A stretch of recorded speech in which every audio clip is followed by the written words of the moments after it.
Join us for the best Canadian university men's hockey teams playing for gold. 4 days, 8 teams, 1 cup this week. It's taking place at Maple Leaf Gardens. Did things happen there? Historic things? Yeah. There's call it by its name, the Mattamy Athletic Center. Yeah.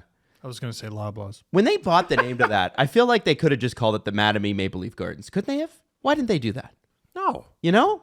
Because, you got to be, it's not just a garden. It's also an athletic center. No, I Go guess to the so. gym. Yeah, that's true. It's a nice gym. I used to do that back So in the get day. your tickets and group discounts for the U Sports Men's Hockey Championship, March 14th through 17th. We have a link in the description of this video and the podcast as well, the audio version. You can cheer Toronto's TMU Bold on March 14th at 7 o'clock. And we should mention that Artem Duda, who is a Coyote second-round pick, will be playing in that game. They're the 4 seed in the tourney, and they're playing the University of Calgary Dinos in the first round. Oh, that's such a great name. They're going to smoke them. Let's go TMU Bold. Yeah, so feel free, it says here, feel free to mention if you guys are alumni of the school. Are you guys alumni of the school? We are. We and the Dinos are italic, but TMU is bold.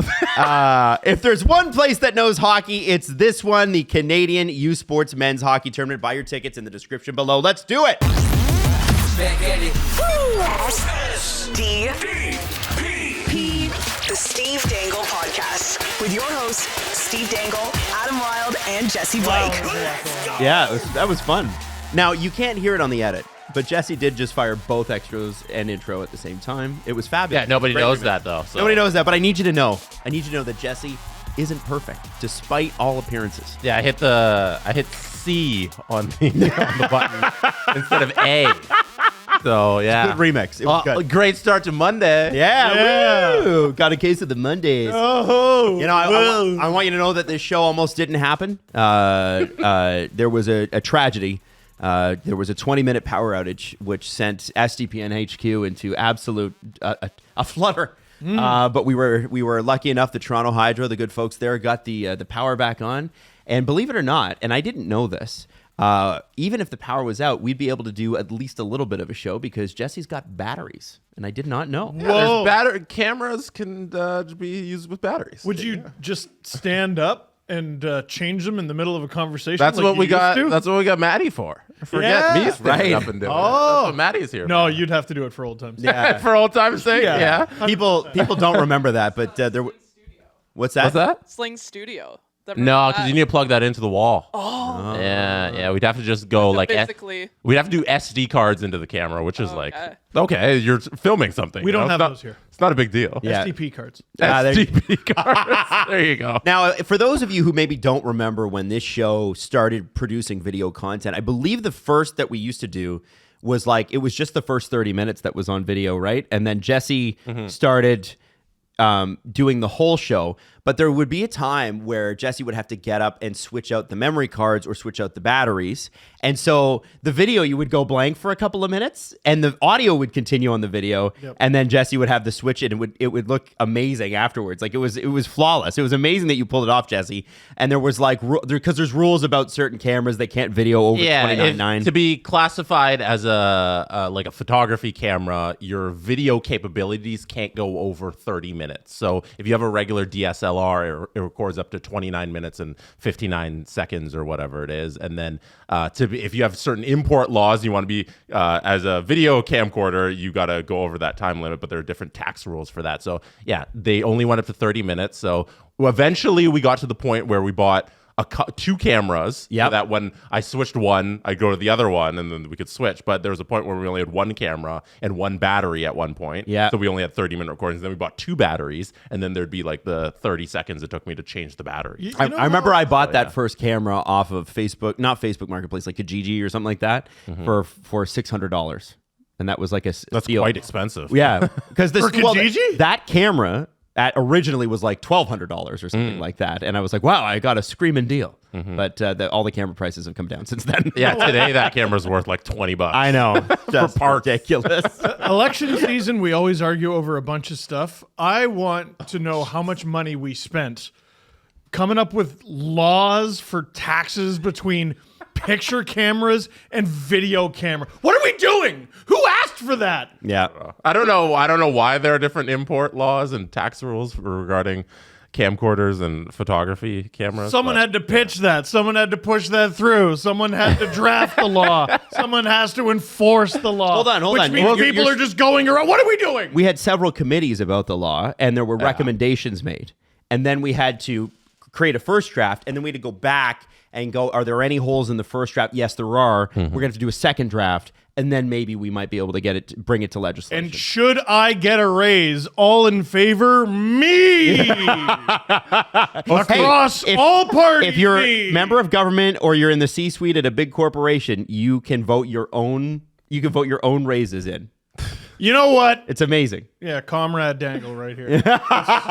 Comrade Dangle. Members of That's Parliament, garbage. they gotta do stuff all day, so they gotta draft these funky laws, and tax rules. They gotta tweet weird stuff too. What? Members of Parliament in Canada, like American. I don't know where you're going with that. American politicians tweet stuff, and you're like, okay, at least this is outrageous, but it's entertaining.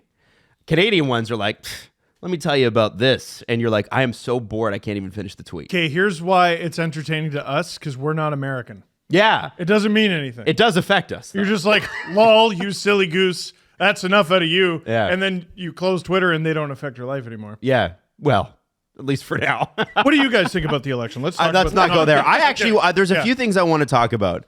But the first thing I want to do is I want to start the show by bringing in, and I'm unilaterally doing this, okay?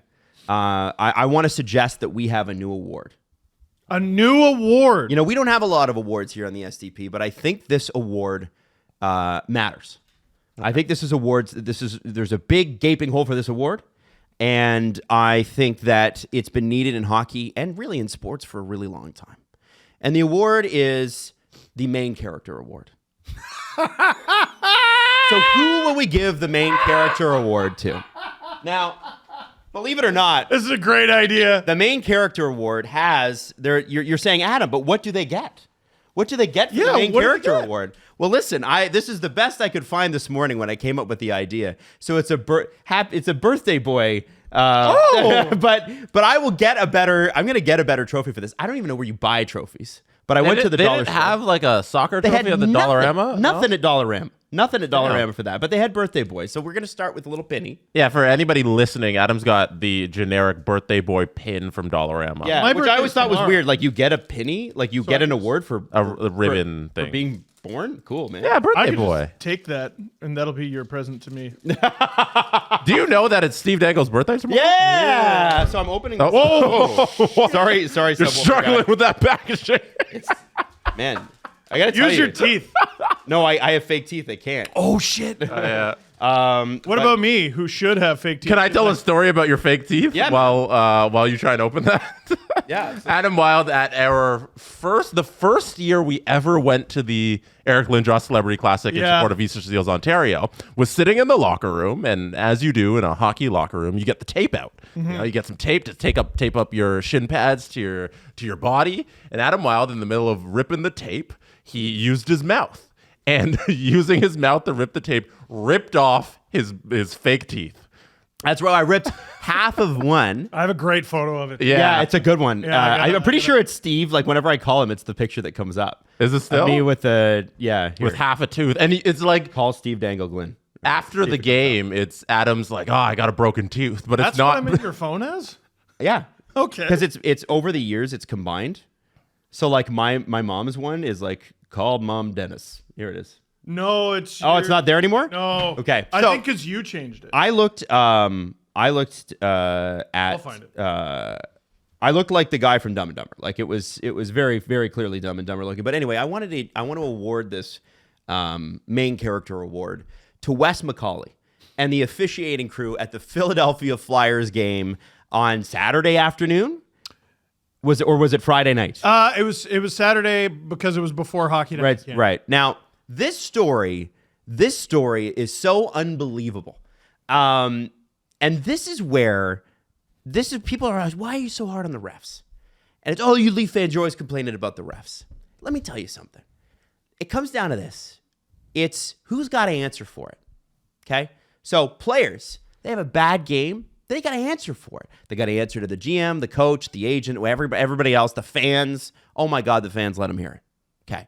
Coach makes a bad coaching decision. Well, they got to hear it from the GM, the players, the fans. Fire, how many hashtag fire Keefs have we heard this year? Oh, yeah. Despite the team being relatively good. They're fine. Yeah. But they're on the better half of fine. Yeah, I would say so, right? And then you've got the general managers who hear it from the players and the coaches and the fans and the agents. Everybody. Oh, actually, you know what? I'll include us in this. I'm going to cape bait the media. ME being the key word here.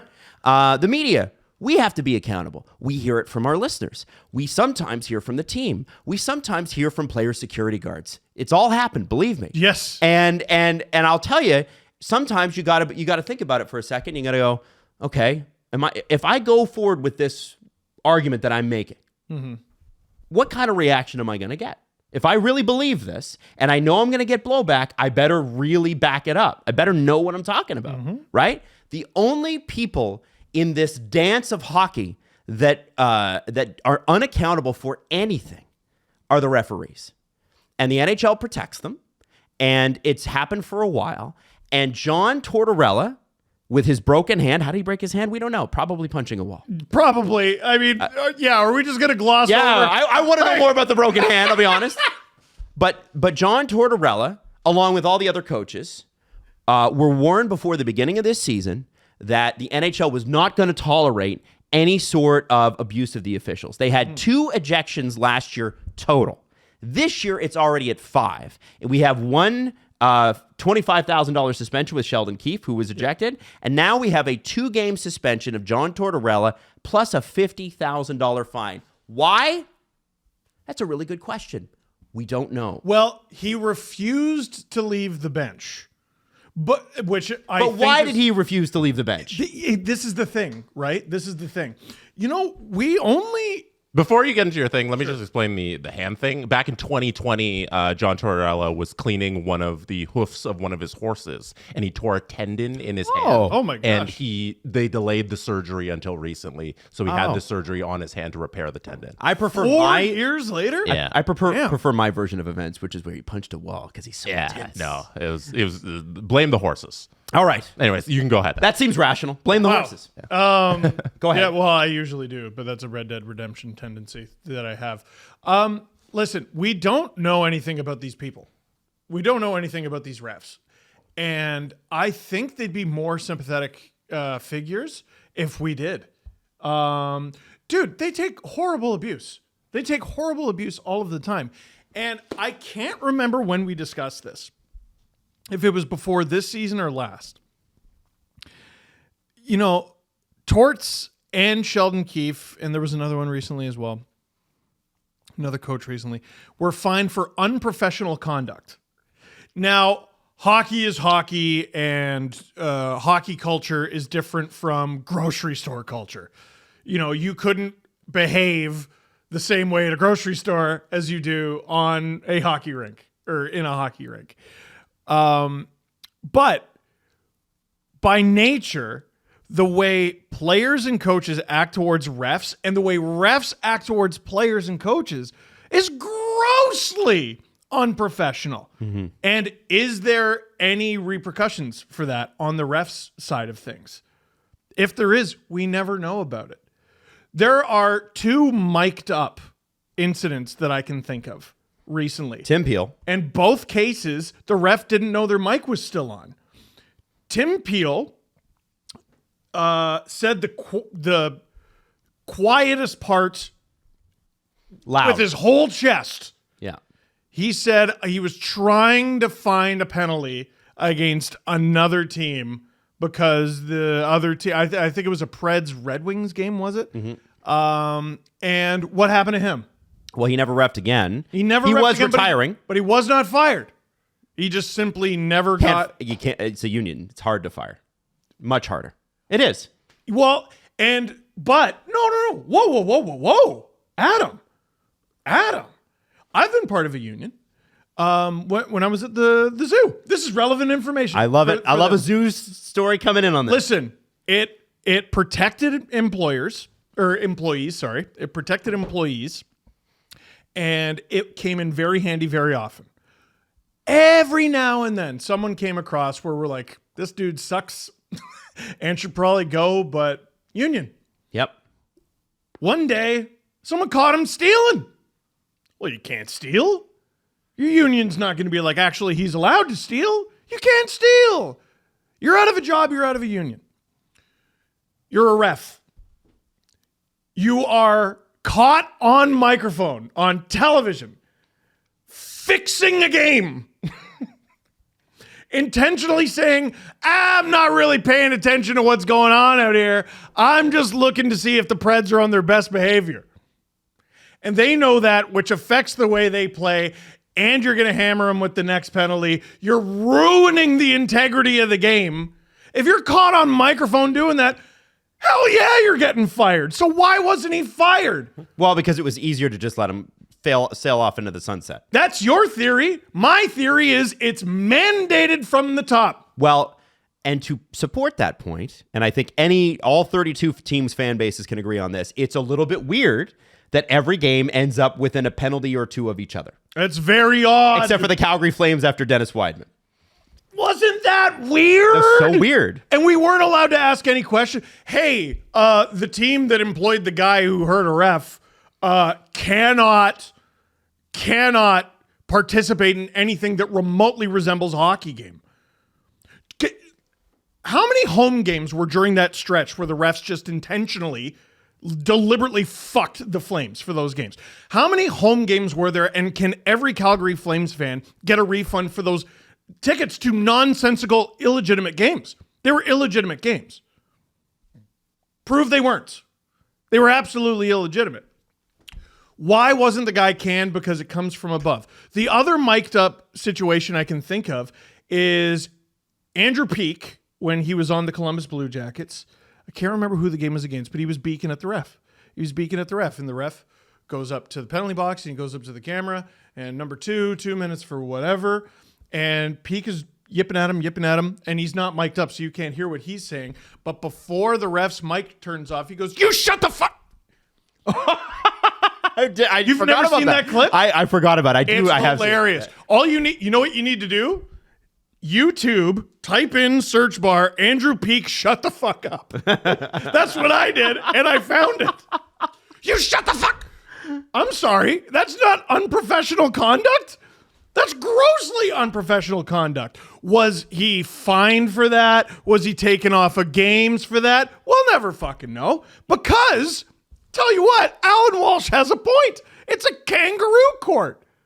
It's an absolutely made up kangaroo court. Is Wes McCauley going to face any repercussions for that thing with John Tortorella? We don't. Should he? No, we don't know. We don't know what fucking happened. Other than you don't ref the playoffs.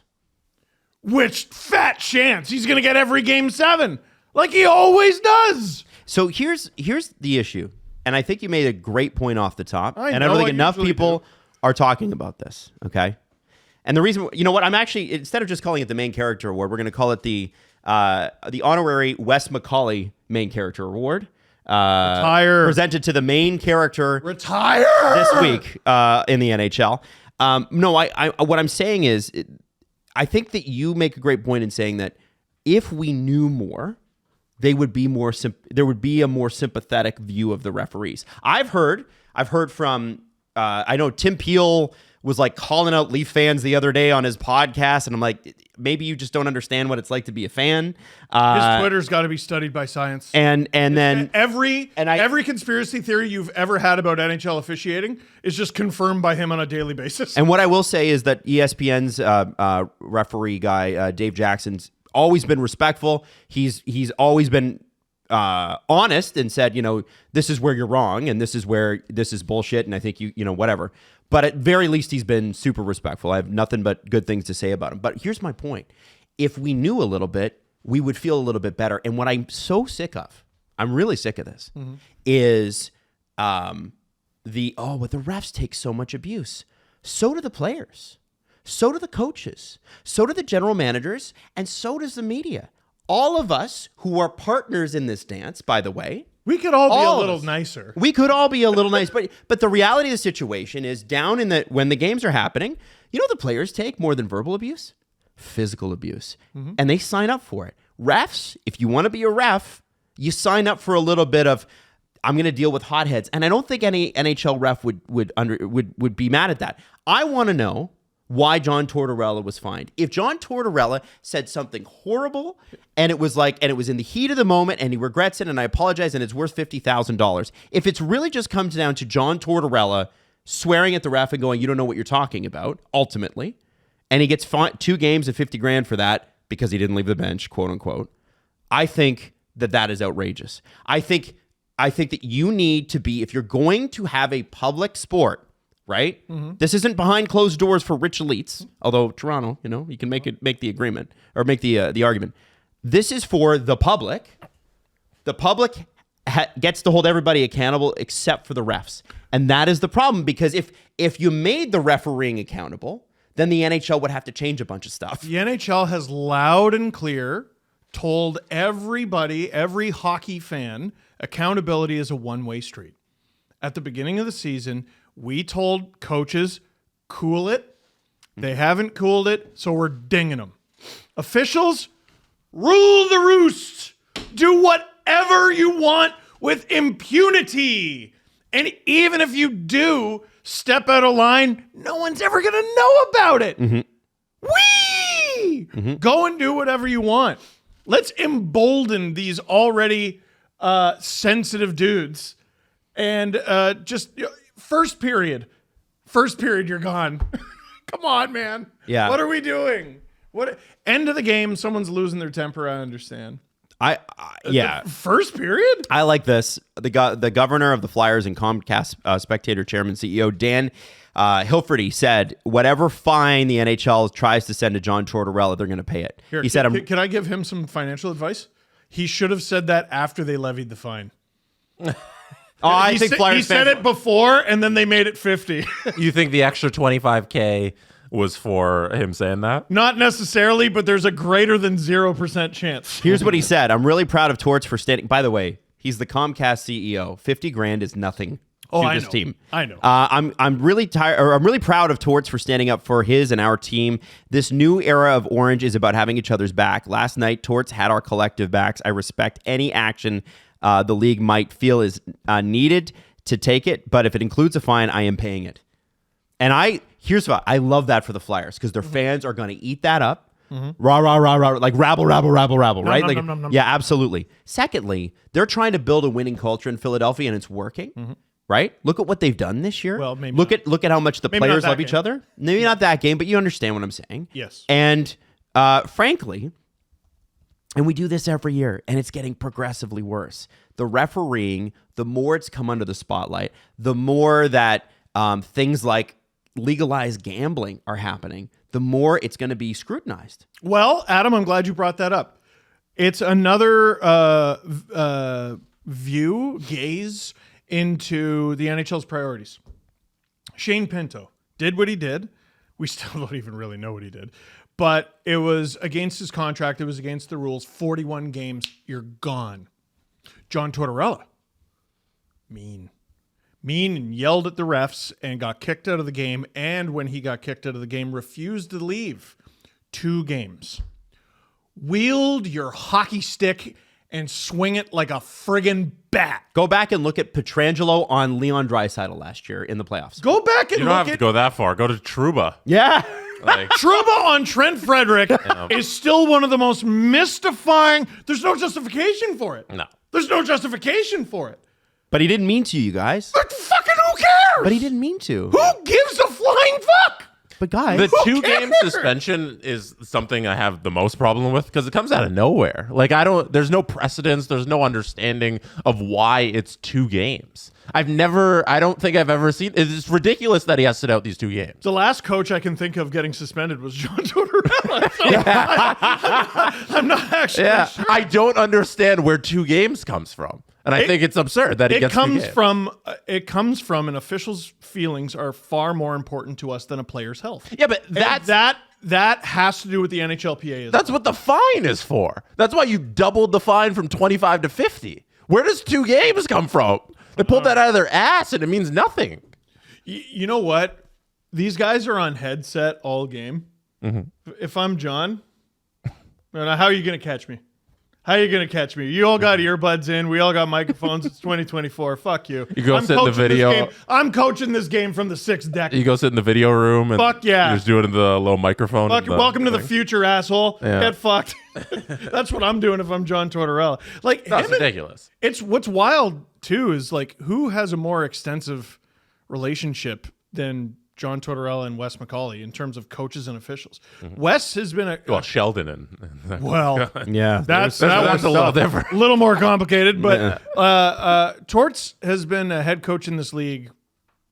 I don't even know, an extremely long They were time. celebrating the 04 Cup win in Tampa. The game he got 20th kicked out, anniversary. and he was the coach. Dude. And all those guys in the press box were laughing their ass That off was the because they're like, funniest thing. "There's old John going off again." I love Freddie Modine with his big glass of wine going, "Oh, it's John." Like, that made me laugh so the dude's hard. been doing this forever. Yeah, but like Wes McCauley, I think has been an official since it's either 99 or 2001 or something like that. Those guys have been in the NHL for basically the same amount of time. Like, how many Wes McCauley games has John Tortorella coached?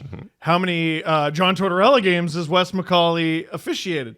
Like, these guys, I assume, know each other like pretty well, at least on a professional level. It'd be one thing if it was an older coach in this league screaming at one of the younger ones. I think that adds to all of this, but all we have is our guesses. And like we- it's not. You're saying that it's something to do with Wes and all that. We don't know. We got no idea. don't know. It's not. We got no idea. It's not unbelievable to me that John Tortorella might have said something out of hand. Like, you know what I mean? I'm not here to make assumptions. I have no idea. But it all. Yeah. You're neutral, right, Jeff? Yeah, I don't know. Neutral. I'm siding with John. I'm not neutral on this. Fuck the refs. Like they shouldn't have given him 2 games for something we don't even know. Like, at the end of the day, listen, coaches are probably too hard on these guys. They're not probably. They're too hard on these guys. Coaches are too hard on NHL officials. But the NHL has set the precedent that it's a one-way street. You're telling me you're comfortable with the ref who just told your player to shut the fuck up in front of a stadium of thousands of people and on television? You're telling me, okay, so getting back to the sports betting thing, my team loses that game, I might have some things to say. Well, what reasons do you have to say that the game, might have been illegitimate or tampered with? Well, the lead official told one of the players, shut the fuck up. Well, I don't mind that. I don't mind a ref, because the refs get all this shit thrown at them. I don't mind a ref saying shut the fuck up back. I don't mind that. No, that doesn't bother me. Adam, What is it? Tell me. The conduct going both ways, and I've said this, and people go, "That's hockey." Well, then hockey, just by virtue, is unprofessional. Yes, you're it like, is. "Oh, But I think that's okay. I can take it." How many times have we seen players not be able to take it? Morgan Riley just cross-checked a guy in the face for scoring a goal funny. You know what I mean? These guys can't take it. Players, coaches, refs, very obviously, publicly, on camera, can't take it. Well, and here's And it's fucking up their relationship. here's where the argument changes, though, right? Yeah. If something, because here's the thing, saying "f you" or "f your call" or "that's a bad call" or whatever in however colorful language you want to phrase it is one thing. Saying something personal, and this is maybe.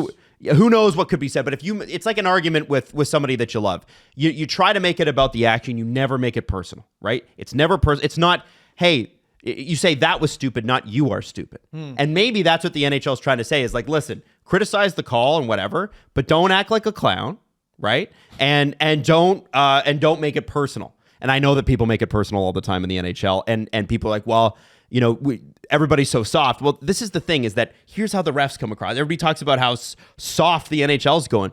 This looks soft. It looks like, okay, I didn't want to hear from him anymore, and we're going to let it go. And when the best direct comparable we have right now for managers getting kicked out is baseball. Yeah. Happens once or twice a week. And does it stop the managers from yelling at the umps? No. No. So- Also, if we want to compare it to baseball, after the umpire tosses the manager, he's allowed to keep going and get him more of his money's worth. That's kinda wild. That's essential in the manager yelling at the umpire. He gets a piece of his money. You know, he keeps going after he's tossed and he does all the shenanigans he wants, and then he finally leaves the diamond. But like John Tortorella is standing there for a little bit. I don't got any problem with that.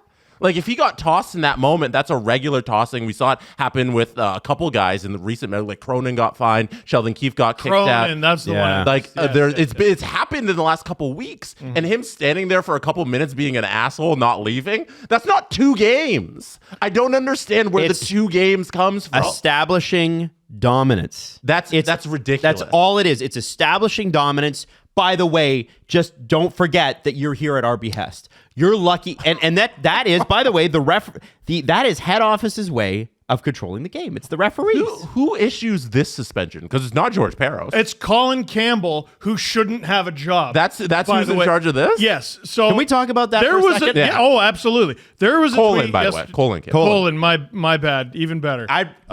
He if my name was spelled Colin, I'd definitely want it to be Colin. like That's your choice. Mom and Dad, can I lie? No. Can it be okay. Colin, please? So Bauer Power, also _truculent on Twitter, had the tweet of the day. Yeah. Yesterday. What is it? If there's anyone who knows about refusing to leave after unprofessionally complaining about officiating, it's Colin Campbell. Colin Campbell, there was a lawsuit. I don't remember what it was for. It was about concussions, Yes. injuries, Yes. and it was in 2010. And There was an enormous email dump. there was an email dump. No, so it must have been from 2011. Oh, 2011, sorry. Because the Boston Bruins were in the Stanley Cup playoffs, in the Stanley Cup final. Who was on the Boston Bruins, Steve? Gregory Campbell, Wow, that's Campbell. That name sounds who was familiar. Colin Campbell's kid. No way. And he was found in emails that appeared in court documents complaining about the officiating of his son. It's 13 years later. He's still in a position of power. That's crazy. Crazy. Caught red-handed In print. in print in court. Still there. Not a league. Not even remotely a league. This is where That's shocking and embarrassing. This is where I get upset when I hear from people who are of the refereeing community. And I'm not talking about minor league refs. You guys do the Lord's work. You take a lot of bullshit from parents. You don't deserve that. Let's get that off the table. I think it's important to make that distinction. I feel like we never should have to, Well- but a lot of minor league refs will reach out and be like, guys, like it's really tough. And I get that. Imagine being an but you're NHL not ref. You're not a paid professional. The NHL refs are. Imagine this is being their job. an NHL ref in that scenario. One of my bosses is complaining about how I'm doing my job pertaining to his kid. They won, by the way. Yeah, and this is the thing. And by the way, it doesn't mean you're not sure paid. but, Colin like, got his day with the cup. it's a different thing when we're talking about House League or even AAA versus the NHL. Big difference. We're Of talking about the course. NHL refs who deserve to be under the same spotlight. And I think, Steve, you make a really good point. I always do. That's a forfeiture of your job type of thing. You are Clicking send on that email. Dude, it's corruption in print. Nothing. And so It's fine. when people who are in the pro referee camp, believe it or not, there are some people in that camp, come at us with that. It's like you just point them to this and you go, okay. Oh, I don't have a point. Oh, you're right. You're right. I'm completely wrong. I got nothing. I don't know anything. I've never reffed at the NHL level, so I couldn't possibly have an opinion on it. Which, by the way, is an argument full of holes. So bullshit. This and when you bring that up, Steve, it's so funny because it was right at the beginning of the internet really taking off and grabbing a hold of sports. You know what I mean? Like you could go to a website and you could read stories, but there wasn't the social back and forth like it is today. It's so intense today compared to the way it used to be. And so if that email comes out today, Colin Campbell loses his job. 100%. 100%. It's like, I don't know, Twitter and the internet and TV and radio, all that shit was around. Yeah, but it was like back in the Y-Frog days. this was so. Why frog? It was Tyler Dello who exposed it. Did you mention that? It was his blog who uncovered the emails from Colin Campbell, and in it he clearly had a vendetta against Mark Savard, who he called a little fake artist. That's like quotes from the emails. Yeah, I got it all. And the biggest faker going. And the NHL actually responded to the emails, and they ended up saying, as a senior executive vice president of hockey operations for the NHL, Colin Campbell is required to analyze and assess candidly and directly the performance of every member of hockey operations department, including those all on-ice officials. He also is required to execute the direction of the 30 clubs with regard to the standards of on-ice rules enforcement, as well as on-ice player conduct. In the execution of those rigorous and challenging duties over 12 seasons, Colin has been thorough, thoughtful, professional, and scrupulous. His integrity has been impeccable, and he has no role whatsoever in matters pertaining to games in which his son plays. Colin Campbell has the complete confidence and support of the National Hockey League, as do all members of hockey operations department. And this is so egregiously like false and wrong and misleading, because in the emails you see him directly emailing officials and the head of officiating, calling players like Mark Savard fake artists, and this is, and if it's, I think Adam's completely right. If this is 2024, we see this man lose his job. Mark Savard, by the way, assistant coach of the St. Louis Blues. Good luck out there, St. Louis. Good luck. Good luck out there. Jesse, can you bring that statement back up? Sure. I wanted to pull some of the other quotes, but yeah. Yeah, just give me 1 second. Just bring that statement back up for a second, then I'll tap dance while you pull the other quotes. Well, I can't do that. Can you highlight with your cursor? Yeah. Starting from Colin has been thorough, thoughtful, professional, all that stuff, right up until the period to games in which his son plays. So here's what it is. I want you to watch this. Yes. Okay, Colin Campbell, the first part of that paragraph that you can't see right now, it's cut off, doesn't matter, is about, here's what he does. This is what he does. He does this, and he does this for 30 clubs. And then the last part that's not highlighted is Colin Campbell has the complete confidence of the National Hockey League. Had they taken out the highlighted area there, that statement would read a lot less stupid. because that's where they lied to us. Yeah. If you had just taken that out and you go, Colin Campbell has the complete here's what he does, and he's got our complete confidence, there's not really much that we can respond to. But when they went and they said he's thorough, he's thoughtful, he's professional, he's scrupulous, then we know. Is calling another employee a fake artist a professional? I can understand. Would you describe that as thoughtful and professional? By the way, the guy who exposed all of this, I can't. I clicked on the story. I can't read it anymore because his website, Tyler Dello's website, Tyler Dello's website, is not available anymore because he is the director of analytics for the New Jersey Devils. Yeah. Good luck out there, Devils. Good luck out there. Rebuild's taking longer than they thought. So I would love to know the penalty differential since he was hired. So Jesse, while you're finding new quotes, I want to bring up a quick point because you wanted to find more. Sure. In the article, right? Yeah, I can show you more from. So let me tap dance a little bit. I want to throw something at you, okay? And this is completely off the. So what do we talk about when Keefe was kicked out? Leaf fans were in an up. Oh, now we're never going to get the calls. And what did we say last year when Michael Bunting? Oh, he did. And by the way, Dave Jackson was on another podcast saying, well, he hasn't earned the respect of the officials. That's what it comes down to. And this is where we got a problem. You can't tell me there's not a problem. Matthew Nyes has the worst whistle in the fucking league. Yeah. But this is the point. Is that okay? So our Flyers fans this morning are rah, rah, rah, go Flyers, the way that they were when they got Jamie Drysdale because the kid didn't want to play for them. Yes. Here's the problem. Just like when you got Jamie Drysdale for the kid that didn't want to play for you, Cutter Gauthier, you're worse off. You're worse off without Cutter Gauthier. You're worse off, unfortunately, with torts like this. Because here's what we know in Toronto, and you as Philly fans must know this too. You guys aren't stupid. You know that you're not getting a call the rest of the year. That the 2 games and the $50,000, do you think this is over? Did you go look up the Flames penalty differential the year after Dennis Wideman? Go look it up. Oh, it's brutal. Dennis Wideman got 20 games. 20 games, just about ended his career. And by the way, it did end that ref's career too. I do want to point that out. I'm not saying that was a correct situation and that's the way it should have gone. The guy deserved to be suspended and for a long time, and the NHL did the right thing. But do you think that the referees didn't punish the Calgary Flames the next year? The punishment ideally doesn't happen on the ice from the referees. It happens off the ice when the player's suspended 20 games and fined and whatever else. This is the whole point of the suspension system is we keep the integrity of the game and we punish them off the ice. Torts now has two games suspension and $50,000. And if Philadelphia gets a favorable call the rest of the year, I will be blown away. Adam. I'm literally slapping my leg laughing. Why? What are you reading? There's a TSN article about these emails. Who's it by? Bob McKenzie? No. I don't know. Who's it by? There's a guess. Frank Cervalli, who used to work there. No. Okay. Rick Westhead. Rick fucking Westhead? Oh man! Of course, it's Rick Westhead. The Grim Reaper himself. Let me give you a taste. Let me give you a taste of these emails since we're going back to them. I want to. Let's bring Rick 2007 is when this email was sent. It was uncovered in 2010 by Tyler Dello. In 2007, Colin Campbell emailed Stephen Walkham, who is the head of officiating. Yes. He was talking about an official called Dean Warren at the time. So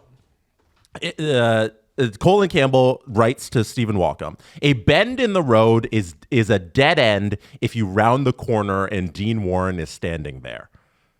His high stick calls in the score of the game were horseshit. The third call on redacted player was while they were down 5-on-4 and on a defensive zone faceoff versus that little fake artist. We know now it's Mark Savard. I had him in blank city, the biggest faker going. And Warren fell for it when he grabbed his face on a faceoff. You're supposed to see the act, not call the embellishing act. Dean Warren has to go with the referee there. There must be a way to get rid of this guy. Is there a way we can track and total minors called? His English is awful. Is there a way we can track the total minors called by referees this year? We could then get the minors they call per game or with two referees on the ice. Is it possible? Warren, the referee, out of this club's game. We must try and get Warren out of this club's games. Give them to blank referees. Match fixing. Stephen Walkham, the head of officiating, says,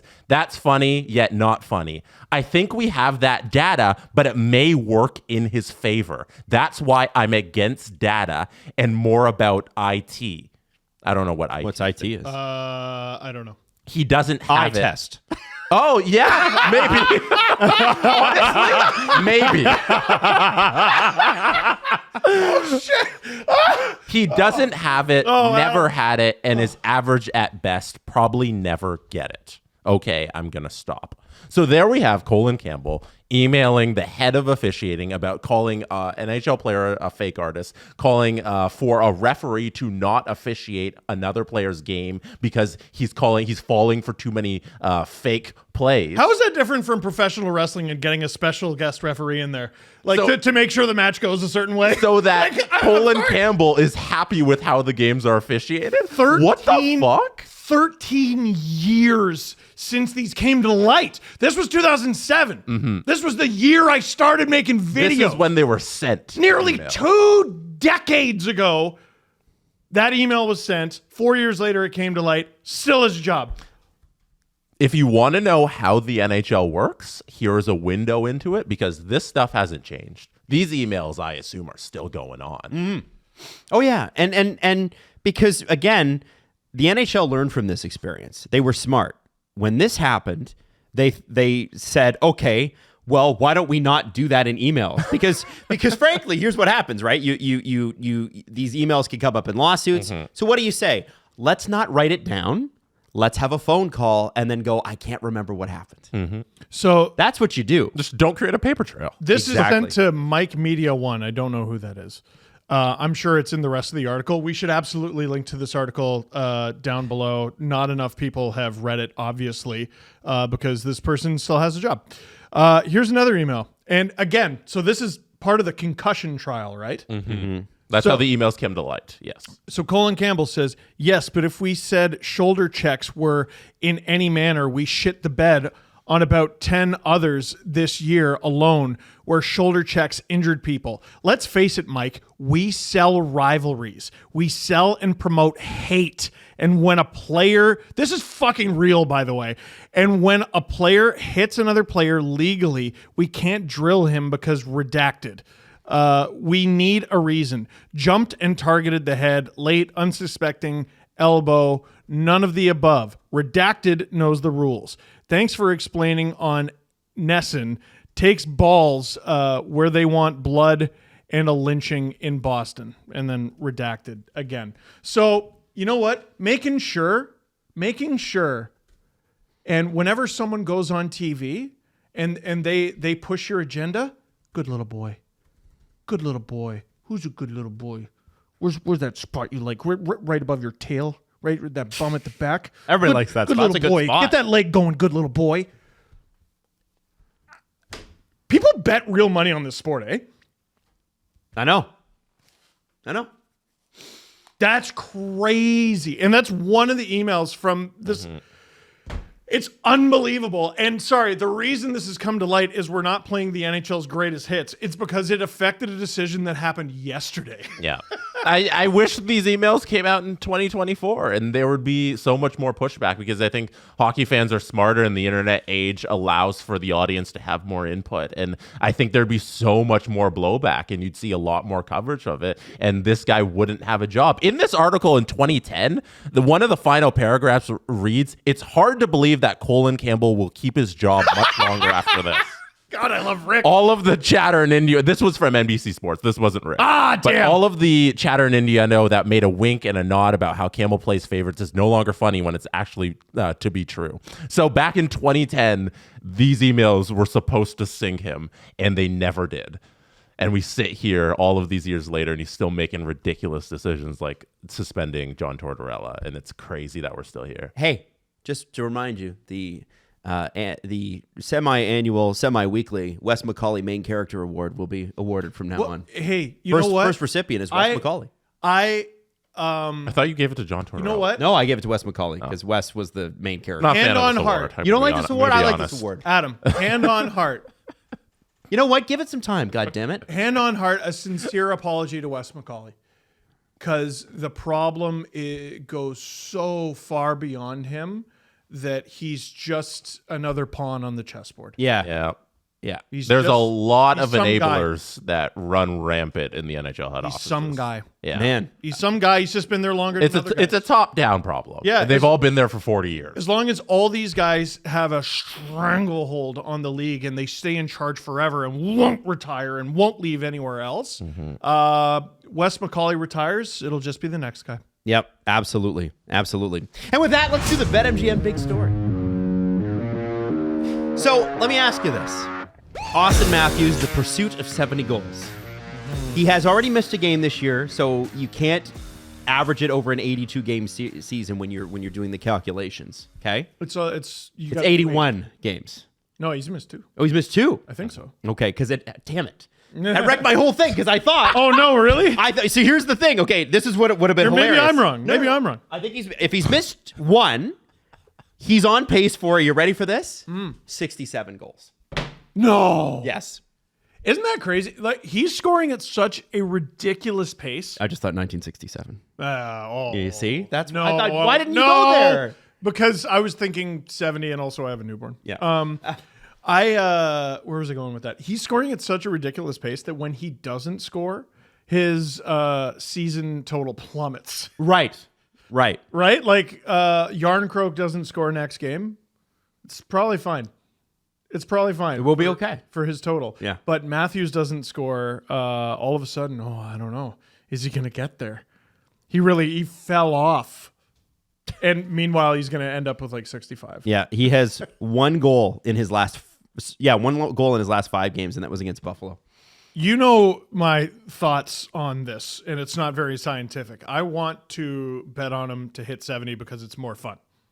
I'm not going to be like, when he scores. I don't believe in like hedging either. Like I have a buddy who bets against the Leafs all the time. Yeah. Like, he's one of the best, like biggest Leaf fans ever. And he's like, well, either way, I'm happy. I'm like, what? No. You're guaranteeing. That's wrong. You're guaranteeing a loss. Yeah. As well as guaranteeing a win. No, go for it. If you're a fan of your team, don't bet against them. That's the thing I always go with. Now, if you know someone's going to score against you, like a former player, that's okay. Your team rarely gets a shutout. Yeah. I don't think that's bad. Yeah. I don't think you're a bad fan for doing that. But betting against your team? It's Jesse, how do you feel about that? Because bettors will tell you, you gotta do it. I think you should easily be willing to bet against your team. I like the idea of you hedge your fandom. So if it's Game 7 against Tampa Bay Lightning and you bet on the Lightning, either your team wins or you win money. Well, have you considered Now this, I think though, this speaks to, because I have a thing too. Like whenever we do our Stanley Cup bracket, I am always picking the Leafs to go all the way to the finals, and I'm wrong every year. Oh yeah, but I do it because I can't bring myself to do it, to bet against the Leafs. So what I have a friend that does this all the time. He's like, the one thing I don't bet on, I don't bet anything Leafs.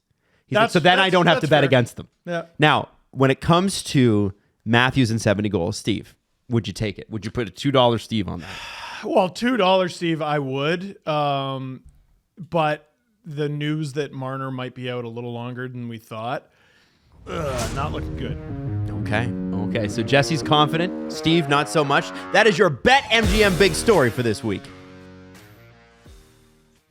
Hey, when we started this show, one of the furthest things from our mind was, how do we sell merch? And then as we came up through the ranks and started to, formulate a business, and we never really thought there would be a need for a website. And then all of a sudden, bang, we have a company now, and there actually is. And we have a merch store. And this is actually really important to a small business like us to make sure that those payments are processed properly, that the items look good, that you're able to get them on time. And Jesse, what platform did we choose? We chose Shopify. Right. For sdpnshop.ca. That's right. And why do we choose that? Because it's the best. It's the ease of setting up an online store that can sell merchandise or whatever you really want to sell. It's the ease is the best. It's done easily on Shopify. 10% of all e-commerce in North America is powered by Shopify. And Shopify is the global force behind things like Allbirds, Rothy, Brooklinen, and millions of other entrepreneurs of every side, including us, across 175 countries, which I'm going to be honest, I didn't even know there were that many countries. There's so many countries. So many countries. Plus, Shopify's extensive help resources are there to help you support every success of your business along the way. I get these emails, and it'll be like, oh, Shopify, and here's some helpful tips on how you can improve your shop. And they're usually amazing. Okay. Like, thanks, Shopify. Sign up for $1 a month trial period right now at shopify.com/STP.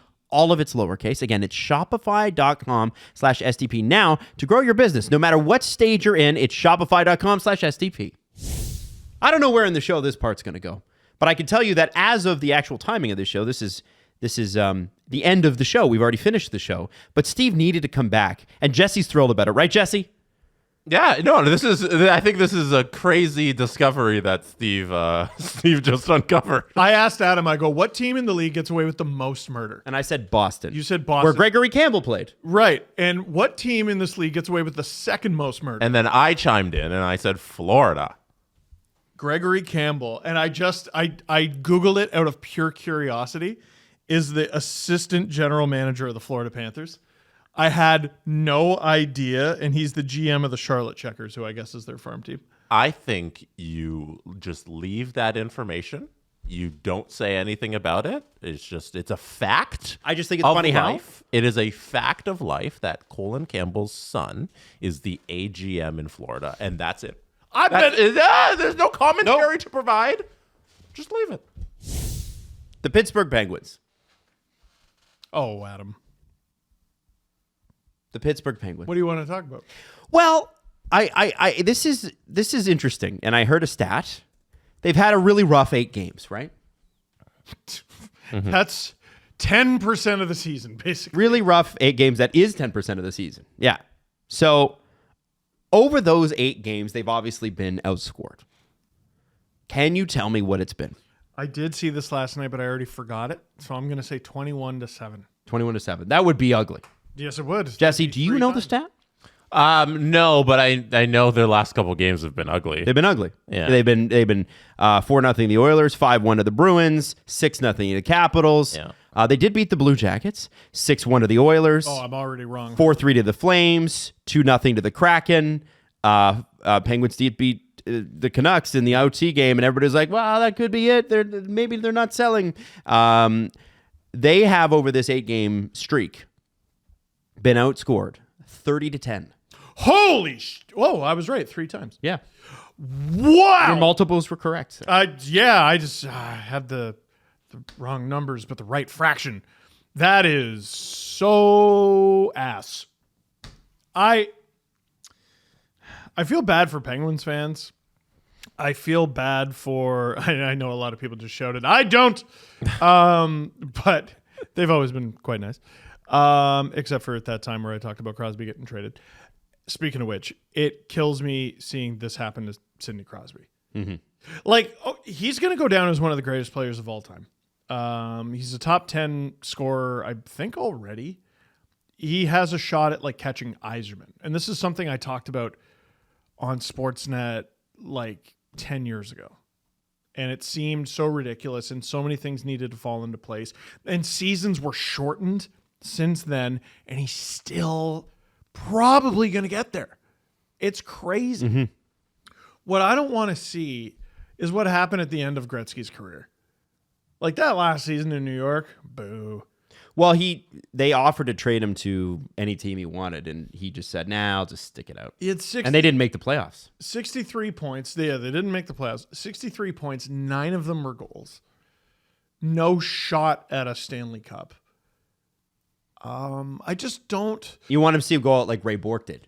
What's wrong with that? Well, and what's wrong with Sidney Crosby just sticking around Pittsburgh? There's nothing wrong with it.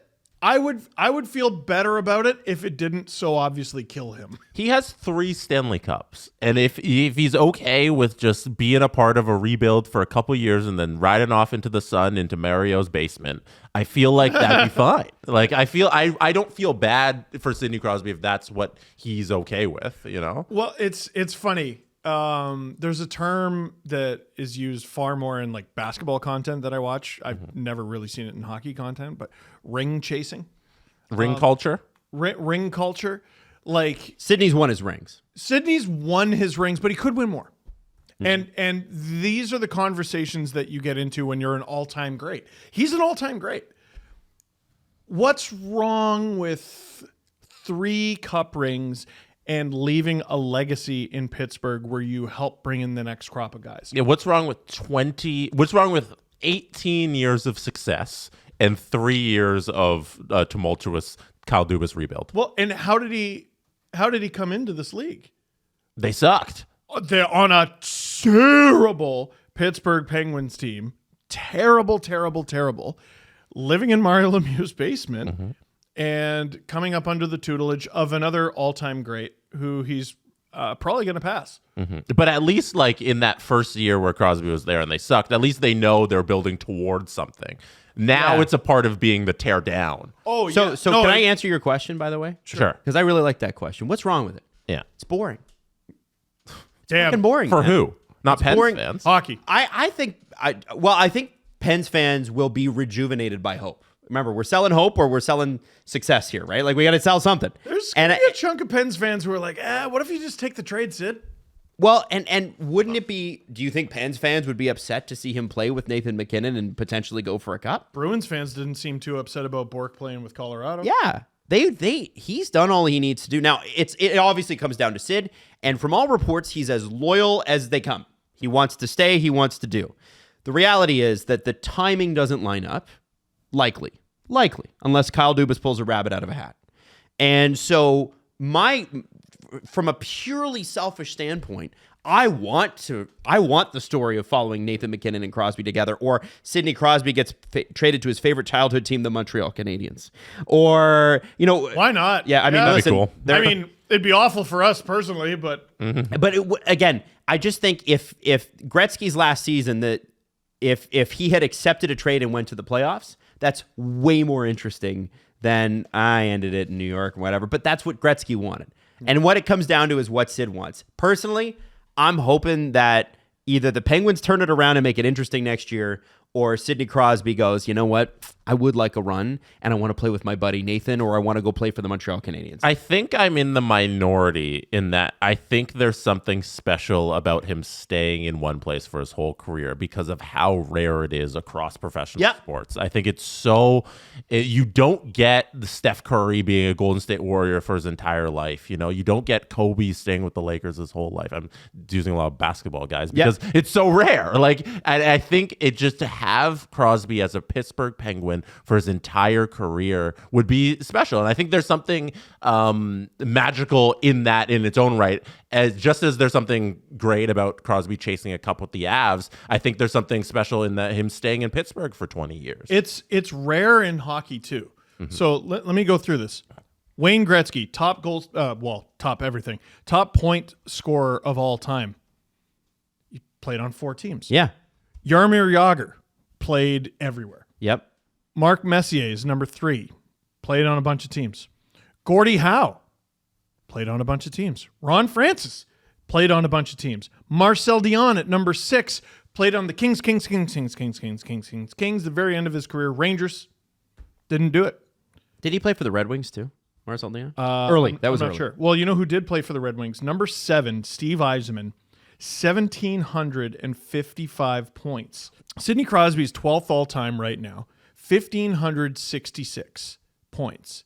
He needs less than 200 to catch Yzerman, and it would be the all-time record for points for a player who stayed with one team their entire career. Number 2, by the way, is Mario Lemieux, 1,723, although he did it in 600 fewer games than Yzerman. What an absolute alien. What an alien. And Joe Sakic, number 3, technically counts because he played for the Nordiques and Avalanche, and they were one franchise. There is something special about staying with one team your whole career, and I don't know if that's a record anyone really gives a damn about. I think it might matter to the player. It mattered to Steve Yzerman. I think it mattered. I think it actually does matter to Crosby. Right. Well, I mean, no one's ever going to pass Gretzky, so like we don't really have that to look forward to. In terms of the points. Points. Yeah. Points. Yeah. No, like, I mean, Ovechkin might catch him in goals. No one is. Who's getting 2,000 assists? Jagr is still more than 900 points behind Gretzky, and he's second. So how many games played has Crosby at? Crosby is at 1,253. So Nick Lidstrom is the record holder for most games played with one franchise. Is he? He's at 1,564. So can Crosby pass that? 300. He's about 300 off. He Whoa, that's a lot. 4 years, the full 82s. That's a lot of games. Yeah. It's like so much of Crosby chasing these numbers for the rest of his career are up to luck. Like they're up to hopefully he doesn't hurt his knees. Because like we know no matter we have enough evidence over his career that no matter who he plays with as line mates, he'll score. He's good for like at least 80 points. But then we get into the conversation of like we all remember Ray Bourque. We don't spend a whole lot of time talking about Daniel Alfredson. We don't really talk about Mike Modano. Well, we do talk about Mike Modano and how he shouldn't have done it. How he shouldn't have gone to another team, and he did. Ray Bourque got his cup because he left. Yeah, Ray Bourque got his cup. That's the advantage of that. And by the way, the Avs were not expected to win. They were like the 7th seed that year. No. Ray Bourque thought he was going to the Flyers, and he told us that. Remember? Oh, wow. Mats chased it and lost. Like, Yeah, Vancouver. An odd choice. that was the thing that happened. Odd choice. Wouldn't have been better if he was a Leaf forever. But then, like, people were mad because Well, they he was wanted a Nordique. they wanted assets. Well, yeah, and he was a Nordique before that. But the Leafs fans wanted assets. At the I mean, time. listen, Matt Sundin not accepting a trade to the Flyers did set the Leafs back. I know that was his contractual right, but let's not call it what it isn't. I mean, he had every right to say no, and Leaf fans have every right to go, yeah, but we could have had Jeff Carter and a first-round pick. Well, as a Leaf fan, there's a cautionary tale. There's a they didn't trade the guy and he left anyway. What happens? Crosby takes like a league min deal to go with the Avs, and like, yeah, I'm sure you'll still cheer for him, but it does the team that you cheer for no favors. Mm-hmm. It sucks, dude. Mm-hmm. I don't think it's like an urgent thing that's going to get done this summer, but like if they stink next year, Crosby's not really close to done. He's still he's a point of game player. I think there's also an alternate reality. I think there's one where he sticks around Pittsburgh, he scores a bunch of points on a bad team, and it's all good, and he goes off in the sun. But there's also the alternate reality where he becomes a Jason Spezza type, where he has a whole bunch of teams at the end of his career just bouncing around. Patrick Marleau, where he's hanging. He's like, Sidney Crosby's 42, and he's still going, and this is his fourth team in 6 years. There's also that reality for Crosby because he's been so good. Yeah. If I'm not mistaken, Marleau, I think, beat Lidstrom's record. And then he went left to the Leafs. Yes. Yeah. And then he left. And Brodeur. Yeah, Brodeur's fucked himself with that St. Louis Played situation. like 7 games with the Blues. If you look in hindsight, it's because he wanted the job there. They offered him a job, but then he ruins that with just the couple games. Did he get a where he was bad? I think did he get a ring in 2019? Yeah, because remember him and Binnington were beefing? Yeah, but I don't remember if he was with the team then. He was the guy who told Jordan Binnington, "You're going to the ECHL," and Jordan Binnington looked in the all-time leader in wins and said, "No, I'm not." He looked in his face and said, "No." You got to give him credit for that. That's pretty bad. I don't know if we do. Yeah, I will. Listen. I'm hard on Jordan Binnington in this show, but that's fucking balls right there. Terrible. The worst person you know makes a great point. And dude, he said no. Send me to the Providence Bruins. They call him up. They win a cup. He gets his ring. I don't think anyone's sad about it. No. Okay. I have a question. Is it stupid? No. With regards to the Penguins. Mm-hmm. They're going to have to do something this summer. My question to you is, where do they start? Because you've got a lot of long-term deals that a lot of people would deem immovable. Now, the San Jose Sharks have a lot less money to burn in theory than, and they have rich ownership. Like, let's not get it twisted. But Fenway Sports Group has been willing to spend in the past on things if they want to rebuild or whatever. You look at what's going on with the Boston Red Sox in a capless league. Yeah. Capless-ish.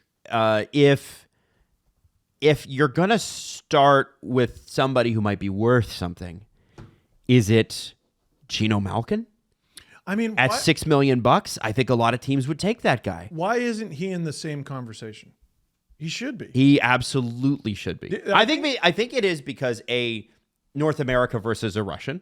I think that plays into it. Probably. Especially in Canada, like that's our guy. I think that's what we learned from that radio caller that went viral. Oh my God! They have too many Canadians in Europe. Yeah, I think in Pittsburgh, Gino and Sid are seen as 1A and 1B. Right? In Canada, Sid scored the golden goal. Gino didn't. Yeah. There's a difference. The big difference there is there's never actually been a legitimate rumor about Crosby leaving, whereas Malkin, there's been a couple of them. Very, very, very publicly almost did. Yeah. So do you start with Chris Letang? Are you talking to teams about Erik Karlsson and retaining on him for the remainder of that deal? So this is the thing. They need to... I don't think the rebuild starts this summer. So you think they go again? Well, I was going to say you have to pick a direction, and the logical one would appear to be rebuild. But if you can't get any assets for all the stuff you have, you might as well go for it. Like with that Gensel deal, they put themselves in a position where, like, I don't know, at least we got a player. Like it's not Jake Gensel, certainly. No, but Bunting's he's a very good player. When you went out and got Erik Karlsson and not Dubas, but the previous regime locked up Letang, locked up Malkin.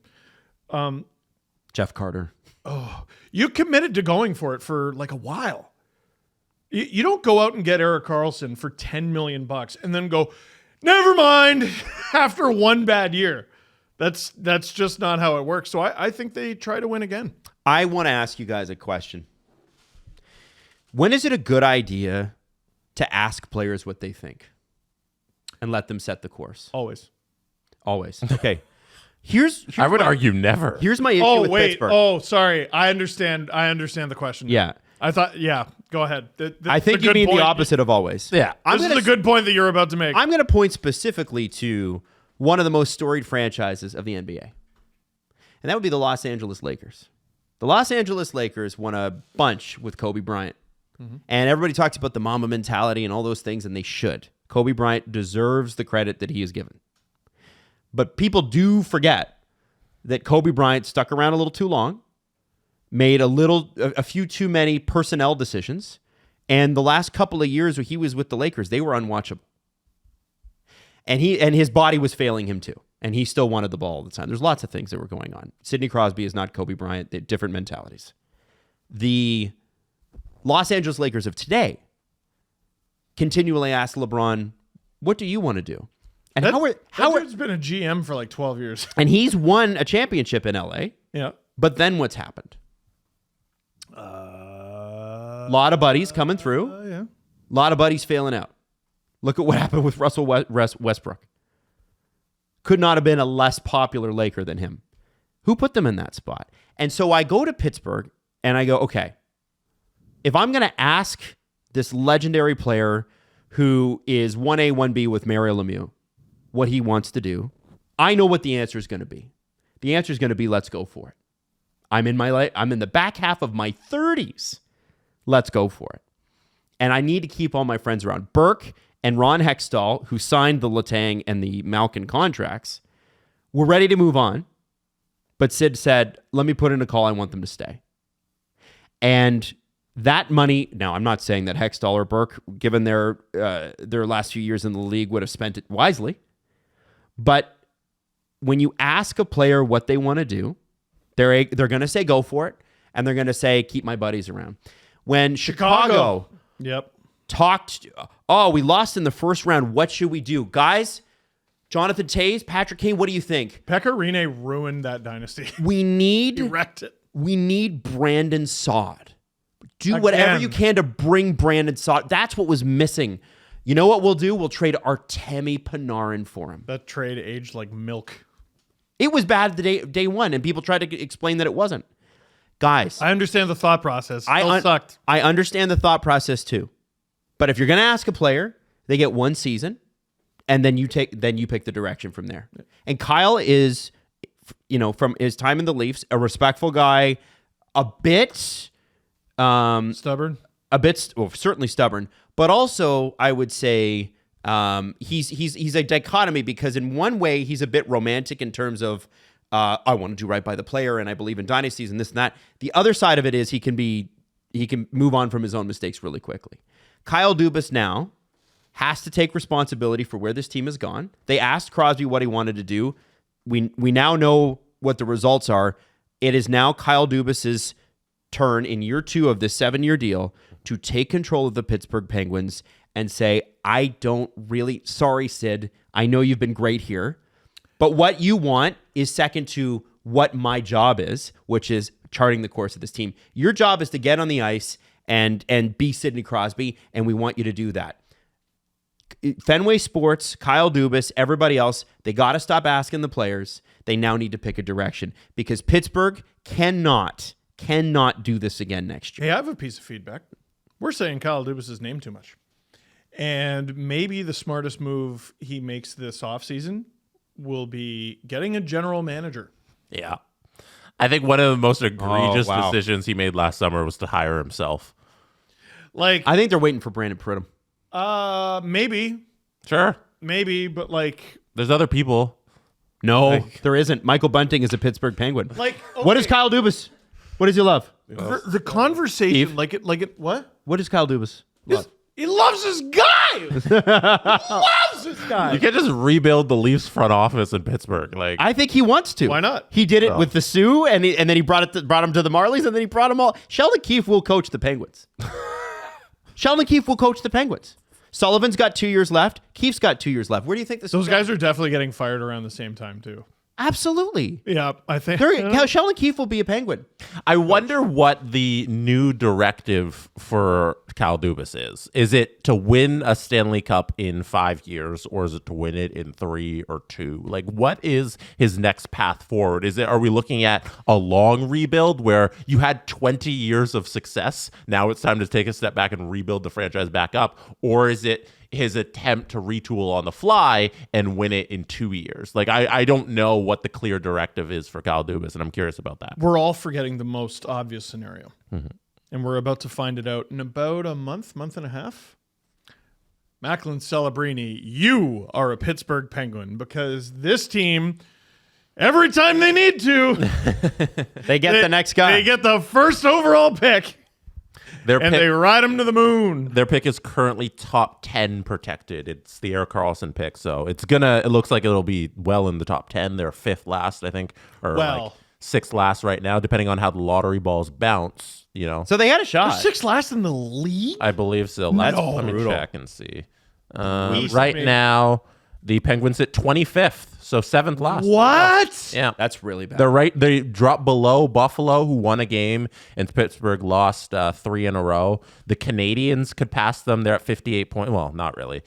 They're kind of set in 25th right now. But yeah, there you go. That's really bad. They're in the top 10. They're solidly in the top 10. Oh no, that's tough. Well, now I would win bet. it. Here's how I bet Kyle Dubas looks at this year. We need a goal scorer. We need to convert on the power play, and then we'll be fine. And there are stats to back that up. Like, he's very process oriented, and there's logic there. There is logic there. It's hard to disagree with, actually, when you look at it. Goaltending's been good. It's also real hard to Defense sell. has been good. Yeah, hard to sell, but it has. And they do have some contracts coming off the books. One thing that has happened in that 8-game stretch that you outlined there, they're kind of regressing to where they should be based on how they've been playing. Because early in the season, when I was a big defender, it come December, November, based on like, the stats are there. They should be better than they are, because if they just figure out this damn power play, they can be a second wildcard spot. They can be a first wildcard spot. But now in this little 2-week stretch here, they're playing more like what their record says, and the numbers in this week's stretch have supported like they're a 25th in the league place team. They're finally, for maybe the first time this season, a negative goal differential team. Yes, all That's season crazy. long they were positive on the GD, and I was like, it's all they have is March. They just figure out the power play. They're going to be good. But now they're 25th in goals for, which is ugly. They're still at the bottom of the, I think, 30 or 29th in power play percentage. They are who we thought they were at this point. This is who they really are, and it's disappointing. I want to say this too. Like I told you, I've said this all season. Kyle Dubas had a disastrous July 1st. And I tend to focus on the Jari extension and the Graves thing. I was wrong about Jari. He's played well. Jari's been great. Yeah, and I was right about Graves. He hasn't. That was an overpay and way too much term. Here's a guy that I want to give Kyle Dubas shit for, because you got Jeff Carter coming off the books finally at 3.125. That's not Kyle's fault. He's staying. That was he's staying. I'm serious. Yeah, he might sign a league min deal, like a Jason Spezza deal. Yeah, fine. Did you need to lock up Nola Chari? Not Nola Chari, excuse me. I like Nola Chari. I was like, what? Yes, did you did. Did you need to lock up Lars Eller for more money, $500,000 more than Nola Chari for 2 years? He's making $2.45 million. This is a guy that's given you 20 points this year. What are we doing? Well, why? No. Okay, he missed. He missed with that one. He missed with Riley Smith as well, which was a surprise. I think if he had his way, he probably would have called a lot more players up. There's no one to call up, and that's why I think he probably likes that Gensel deal with the Hurricanes. Is the quality it's a bit shoddy, honestly. The quantity is there. Like and he's a quantity guy. Trading down, getting 2 picks, that sort of thing. The odds of one of those guys working out, I think, is pretty good. Like this isn't maybe the best way of looking at it, but we give the Bruins shit for how those 3 first-round picks in a row worked out. They got Jake DeBrusk out of it. Yeah. Like, they weren't wrong about the kid. They were wrong that he was better than Other people. Matt Barzal and Thomas Chabot and fucking Yep. who was the other one? Kyle Connor. Mm-hmm. They got it. I don't know. Like, listen, I'm trying hard here. I'm trying hard. The problem I would have with the Lars Eller deal is that you're spending that sort of money, you're getting a sure thing. Like, what used to drive me nuts is the way he came in was this wunderkind and the smartest guy in the room and capable of finding those bargain basement guys. And he did that really well, actually, at times. He didn't do that in Pittsburgh. What, like, Lars Eller... It's been like 8 months. Yeah. Lars Eller at that cap hit is exactly the sort of player you would think he wouldn't go and get. Right? Like, you're going to get Buzz Flibbit, Mark Donk, and some guy you've never heard of, and they're going to play for $925,000, and they're going to do just as well as someone making 2.5. Yeah, and I think that's part of what's working against him is we have enough resume now that the wunderkind thing is difficult to justify. Well, he's also almost 40, but yeah. No, but it is. It's difficult to justify if you base it on the results, which is how we're all judged. It doesn't matter how brilliant any one contract is. You have to look at the full picture. And the results aren't good. 1 second round appearance that lasted for 5 games. The rest of them, you can, and again, I'm not trying to just trash the guy because he wasn't here or he's not here anymore. I think, I was a big supporter when he came in. I thought some of the moves he made were great, but the end of the day, and I think Kyle Dubas knows this better than anyone, the results are not there. He's got a lot to prove. I think there needs to be a little leeway to be given to Kyle Dubas in particular because he was hired on June 1st of 2023. Right. That's a month to the draft. That's a month to free agency, and he's required to build a Stanley Cup contender in 30 days while he's moving to a new city with a team he doesn't know, with a farm system he doesn't know. I bet he did no research when he was signed to that contract. And it's a little hard to just judge him completely on what's happened here when he's been given no time to prepare for the gig. It's a snap decision. 4 weeks, free agency hits, and he just has to sign these guys to try and go for it. So I'm giving him a little bit of leeway here in that there's time for him to do this job correctly. It's a long contract. It's 7 years. He's going to be in it for a long time. And just there's going to be a few years here before we can make a complete judgment on his tenure. Well, and after less than a full year in Pittsburgh, do you think he's hitting the rebuild button? No, that's why I yeah, they're not rebuilding. No, they're coming back. And the other thing I would say for Penguins fans that I don't know if this gives you comfort or not, but I think Dubas has already shown that he's got itchy feet. He's made a bunch of dinky little deals because he likes wheeling and dealing, and he's gonna keep doing it with the borders of the lineup until he finds something that works. He hasn't yet, but he's gonna keep going. Okay. This show is sponsored by BetterHelp, and we've talked a lot about BetterHelp before, and we talked about therapy just generally and how important it is.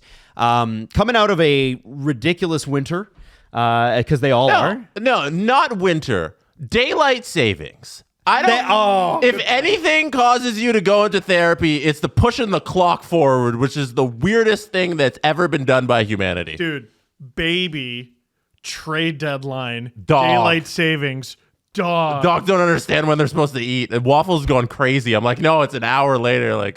Doesn't make sense. It's been a week. Yeah, it has. And if you need a little bit of time for yourself to just have someone listen to you. About daylight savings. That and many other things. Your therapist will listen to you rant about the time. That's right. And you can do it, of course, with BetterHelp on text, on FaceTime. It could just be audio, whatever it is that works for you. You get matched with somebody in 48 hours. So it's so much faster than other spots. And of course, if you don't vibe with the therapist the second time, you can kind of switch them up and try somebody else until you find that one that really works for you. So visit BetterHelp.com/SDP. That's correct. Today to get 10% off your first month. That's BetterHelp, HELP.com/SDP. I want to talk about the Leafs game on Saturday night. The Leafs are on their mandated union break for 5 days, so we don't have another Leaf game till Thursday. But what I did want to mention, there's a couple of things. The first thing is the lineup decision, and people are like, "Oh, don't overplay this. It's not a big deal." I'm having an issue, and I've had an issue with this since Mike Babcock. of the Leafs not dressing their best 6 defensemen. And, of the 8 regular Leafs defensemen since the All-Star break, Timothy Liljegren is last in expected goals. Or most against. Lyubushkin's number 1. And I realize it's a somewhat of a smaller sample size, but I do think at this time of year, you do have to look at the smaller sample sizes and go, what are we trending towards here? The playoffs are entirely small sample sizes. Simon Benoit has come in, earned his spot in the lineup. Is he Victor Hedman? No. But he's a useful piece on a thin defense. And the Leafs decide, you know what? I'm sorry, you were not born shooting the correct way. So guy who is eye test and numbers wise not been great. No. I don't think he's the worst defenseman we've ever seen, but I think he's not been great. And he admitted that in an interview a couple of games ago. I haven't been right. Which is great. I respect that. Self-accountability. I just wonder, just to get Joel Edmondson in the lineup, did you have to pull Simon Benoit? Do you have to put Timothy Liljegren in? Can you give this guy a break okay, so he can figure it out? First of all, I agree with that. They're not putting Timothy Liljegren in a position to succeed. The second thing I would say, it is unjustifiable that the Leafs went out this deadline, spent 2/3, a fourth, a fifth, a sixth, 2/6 maybe. Mm-hmm.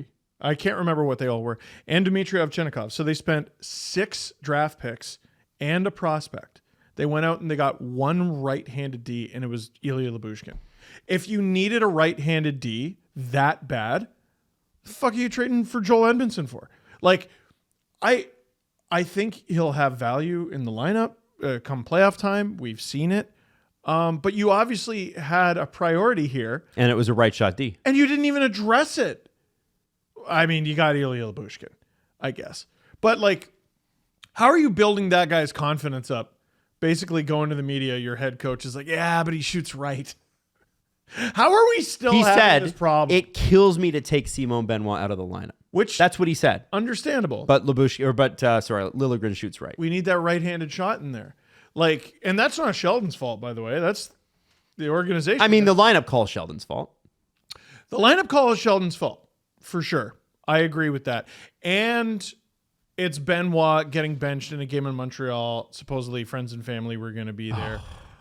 And it's a coach kind of indirectly undermining his general manager in the media. There are a lot of Mike Babcock parallels here. There are. We're just not really talking about them because they won the game. It's a terrible game. But like, yeah, you could tell they were about to take a break. Well, I mean, flu, injury bug, guys out of the lineup, 5 games in 8 nights, just got through the trade deadline. They look beat. And 2 points. Except for Max Domi. Except for Max Domi, because he's like, fuck these guys. I want to stick it to the Habs. There's so many pictures of him in a Habs uniform, and he's trying to erase all of them. So many. I don't know. It's the performance on Saturday. I said it in the LFR. 2 points is 2 points. Take them and run.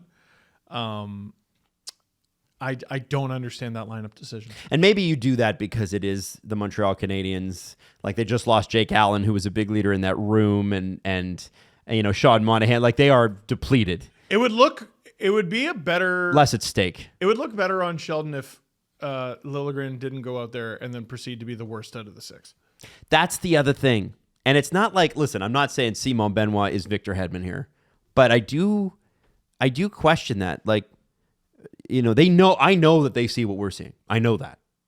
Because Sheldon Keefe doesn't come out and say, it kills me to take this player out of the lineup, but I got to dress this guy. Like, he's made some really unpopular decisions this year. Well, I think he's been allowed to. He's been allowed to, which is important. It's not about being all these guys' friends. It's about making the right decisions. Scratching David Kampf in the middle of a 300-plus game Ironman streak, like, I'm sure that didn't sit well. Difficult to argue he didn't kind of deserve it a little bit at the time. There was another player who deserved it more at the time, but it doesn't mean that David Kampf didn't deserve it. Right. Benoit's done nothing to deserve that. Exactly. He's been exemplary. What kind of message does that send? That's my question, is like, okay, so here's a guy that's come in. No one's job is safe. Even when you do well, we're gonna screw. Like that part that's a bad message. It is. You can't tell me that hey, you've performed extremely well and that's why we're gonna sit you. The message is, Brad, you've done a bullshit ass job. I need guys who shoot right. And you know what? You know what's funny? Like, he's even complaining about the same thing Babcock did. Yeah. I need a guy who can shoot, not just play right. Shoot right. And by the way, they lost a guy who can play right, who shoots left, on waivers. Lagesson. And William Lagesson. Like, now they're in a position where you get one injury, it's probably Giordano. You get two injuries, it's Timmins. Well, at least Timmins shoots right. Max Lajoie? Marshall Rafai? Rafai shoots right, doesn't he? I think so. So if you need a right-handed shot, you're putting Connor Timmins in the lineup. Mm-hmm. And if you're not satisfied with him, the next guy up is Marshall Rafai, I'm pretty sure. Mm-hmm. Or Max Lajoie. Lajoie's a lefty. Oh. No, Rafai shoots left. Oh, for fuck's sake. Like, what can they do? Would have been nice to have William Lagesson. Why did they do that? Why did they do that? I don't know. Reasons. I assume cap reasons. Like, it hurt their depth. Like, they bolstered it only to lose a guy for free. Did they get too many bodies? Like, did Brad Living get too many defensemen? You know, I think maybe got the wrong one. Like, Lyubushkin had a bad game on Saturday. Yeah, but like at the not even 30 seconds, 10 seconds in, he's the one who caused that play at the other blue line, and then it goes the other way, and there's a goal. Did he have a bad game or a bad first 30 seconds? Both. Oh, okay. Well, you lead directly. Well, they won, I guess. You needed a guy. I still think you needed a guy like him. Sure. Could William Lagesson not do what Ilya Lyubushkin's doing right now? I would say he could do. Listen, the only thing he can't do is be that tall. I think he's a 7. Mm-hmm. I think he's a 7. Lyubushkin. No, well, I mean, probably both, honestly. But if given the choice, if Lagesson was still here, I'd have him out of the lineup. Sure. But it'd be good to have him, for God's sake. I wish Brad did more to get better players instead of just a bunch of 7/8s. Well, if you're gonna spend 6s and 5s. picks, yeah. Like, I know you. Okay, what's the big deal? They're all late picks. No, they're not. 2 of them are thirds. Those are not late picks. How did you combine all of those picks together and not get somebody who solidly has a lineup spot? Dude. That's crazy. You got Lyubushkin, who could theoretically be a healthy scratch. You have Joel Edmondson, who could theoretically be a healthy scratch. You have Connor Dewar, who could theoretically be a healthy scratch. You have Cade Weber, who's not under contract yet, and you lost Lagesson in the process. Mm-hmm. That's not a good deadline. You got a bunch of guys who could be in the press box for a whole bunch of picks. It's not a good deadline. I'm glad they won. So here's what happens. It would have been nice to just have a defenseman that could play every day. Here's what happens, not a guys. Good deadline, man. A bad free agency then can necessitate bad decisions at trade deadline. Because, whether or not they knew about Klingberg's hip injury, I hope they did. I assume so. I hope they knew that there was a ticking time bomb there. If this right shot, left shot thing was so important, Matt Dumba was the guy. And Matt Dumba, listen, I'm not saying, don't Matt Dumba is better than any right shot defenseman the Leafs currently have, and he has. I don't know if Dumba's better than Liljegren. You don't think Matt Dumba's better than Timothy Liljegren? No, I think I'm unsure. Absolutely, right? Matt Dumba. I think like a lot of people still think about him in his Minnesota Wild days. Sure, and his days in Arizona have not been pretty. And that's what I want to say. I agree with you, Jesse. I think there has been a lot of overrated hype about Matt Dumba that I think you're absolutely right. Warts in the defensive game, doesn't move the puck like he used to. Not sure about the mobility, but we're talking about $4 million here. I would have moved back 50 or 60 spots for Matt Dumba late in the draft, which is what the Lightning did. I probably would have done The reason the Leafs couldn't do that, though, is because the Lightning could take the whole salary and the Leafs couldn't. Well, that's why Arizona didn't want to pay the bill, right? Cap management for you. Yes. Great job. And that's my point is, okay, so Matt Dumba cost them nothing because they wanted the real dollars off the books, right? The Leafs were not in a position to be the rich guy and go, got it, baby. You got it. Whatever you want. Well, Arizona, don't worry. We'll bail you out. We'll bail you out. You remember we were talking about winners or losers? And I was like, I kind of want to say the Leafs, but I don't remember who I ended up saying. Like that lineup decision made me go, oh, never mind. They lost.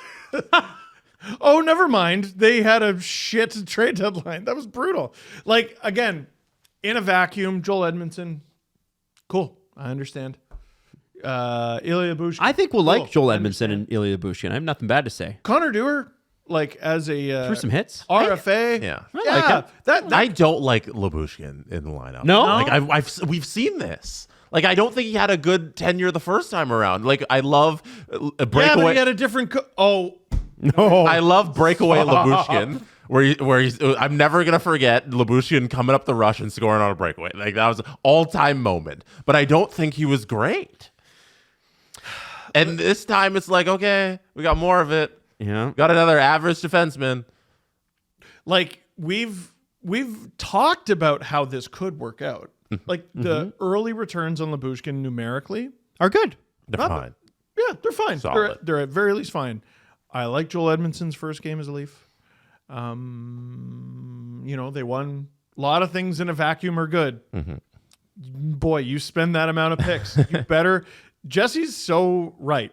Like, how do you spend all that? We're not going to spend a first. That's too much. But we'll spend 6 picks on guys who aren't even going to be in the lineup every night. And I just don't think that's a good use of assets. I'm much higher on Edmondson. Like, I think there's a chance Edmondson's going to be like, hey, there's a solid guy in the lineup and everything works out. And he's in playoff game day 1. They go up against Florida and he's out there banging bodies. Like, Yeah, I like that. Or Boston. Which way does he shoot? But Which way does he shoot? Like, even from an asset management standpoint, there were some people, I think it was Kevin Papetti, and he took a lot of shit. He talked about trading Simone Benoit at the height of his value. And I responded to him, I would rather die. And I still would rather die. But if he's going to be a healthy scratch, maybe that was the go move. do something. Maybe that was the move. Yeah. Oh, so boy. it's so rare that a GM looks at a player at their highest value and says, yeah, I'm going to take advantage of this. Adam Wilde made the case on Friday, and he yelled and screamed about trading Easton Cowan, or Fraser Minton. Fraser Minton is at the top of his trade value right now. Fraser Minton right now because he's a bunch of magic beans, and you can get a lot for magic beans, and you can get a solid player who you know what's going to be in the mystery box. You don't have to wait for the box to eventually be a boat. You can just take the boat. So you can trade Fraser Minton and get your boat. So People talk about Fraser Minton like he's going to be John Tavares. No, he lived in John's house. He's going to be probably tops out at a 4. Maybe he's a Connor Dewar. Maybe he's a David Kampf. I don't. That's what the projections are. We don't know. That's the thing. Like, he could be a first line. But right now, he's the captain of the Kelowna Rockets. Yes. He was the captain of Team Canada World Juniors. No. Yes, he was. Kamloops Blazers. Kamloops Blazers. Excuse me. Sorry. Very different. Sorry. Yeah. Apologies to all the WHL Jerome fans. That's McGinley embarrassing. co-owned, and Shane Doan co-owned. All I'm trying to say is that Fraser Minton was the time. Yeah, he could turn out to be a 10-time All-Star. Wow. First line Can't center wait. for some team. But right now, he's just a pile of stuff you can get for assets that can help you win the Stanley Cup in 2024. And I think moving that is better than going out and getting 82 defensemen who are all going to be 5th on your D pairing for all of your draft picks. Here, want to hear something funny? What? Saskatoon Blades. Is that what it is? He was on the Kamloops Blazers. He's on the Blades. Oh, okay. I was wow. going to say, should we just keep naming WHL teams that he might play for? Sorry. Yeah, That's fun. No, that's a good correction. it's really difficult, especially after the CHL trade deadlines, the various ones around the thing, because their trade deadlines are bonkers. He's with other Leaf prospect Brandon Lisowski. We should all pick a CHL team, and that should be like our team. And we Oshawa root for Generals. them. Well, do you want to pick? You want to pick like in each league? Oh yeah, Because like we have one in the Q, one in the O. Yeah, because I would pick the Mooseheads in the Q in a heartbeat because I lived in Halifax and I loved it. I would. That's a good team. I would for sure pick them. I don't know what Who's I your- do in the who's your OHL. O team? O team's tough. Yeah. Like I might just I could pick Kingston because I have a lot of family connections there. I could pick Ottawa, family connections there. I could pick the Petes despite Steve. Mm-hmm. That's a funny one. I think that'd be hilarious. I might pick the Petes Yeah. just so we can fight each other. I don't know, Jesse. What do you think? What do you think? W teams would be fun because there's so many like that. I feel like the W like matters a lot like out there. Yeah. Like I feel like it really matters. So if we pick a team, we got to really go hard for them. I don't know. Kelowna Rocket, maybe. I don't know who mine's gonna be. They might do Kelowna. Steve, do you have a team in the W? Team in the W. What are you looking at? I'm looking at all the teams in the queue. Oh, I'm trying you to can pick see. one? I'm trying to see if the Cape Breton Screaming Eagles are still a thing. Oh, I don't know if I they might pick are. Rimouski just because like the history there. with The Crosby. Oceanic. Yeah. You know who I I love always liked when I was covering junior? The Drummondville Voltigeur. Good name. The Drummondville Voltigeur, because they had a lot of really good players. I want to say they were one of the best teams in the CHL the year I covered it, and their head coach, Guy Boucher, Oh, who I spoke to go. on the phone. all right. Guy Boucher. So Now- I would say Drummondville Voltigeur, my there's a- QMJHL team. I might pick the London Knights despite Steve. Fuck you. I think the London Knights might be my team. Wow.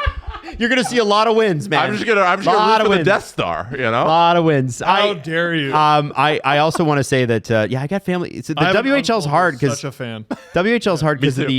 the I've got friends. My family is from Spokane and near Tri-City. They're Tri-City Americans fans.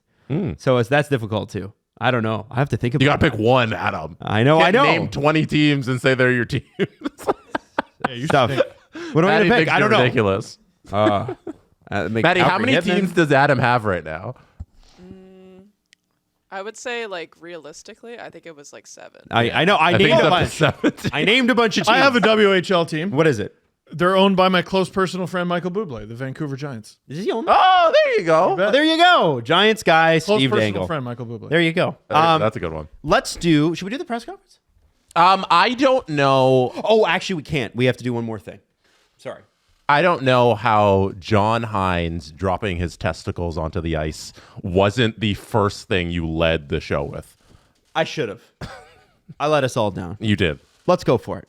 What do you want to talk about with John Hynes, Jesse? Pulling the goalie in overtime. Marc-Andre Fleury scampering to the bench against. I thought this was the most underrated thing about this whole situation. John Hynes did this against the team that left him hanging in the balance last. Yes. Barry Trotz said, I'm not going to fire you. I'm just going to look for your replacement while you're still employed by us. And then I'm going to let you go when I got somebody new. And John Hynes went in there and said, I'm chasing you for a playoff spot. You're in the first wild card spot and we're behind and we're a couple points and we need this extra point today. And we're going to get it by pulling Marc-Andre Fleury in overtime and getting that extra point. And they did it. And goddamn, Matt Boldy can fire a one-timer. And we learned a rule. Yeah, I didn't know that. How was a did rule. the whole hockey world collectively find out about this rule yesterday? If you pull your goalie in 3-on-3 overtime and you get scored against, you lose the point. Mm-hmm. I had no idea. I think that's cool. I had no idea either. I kind of like it. Oh, yeah.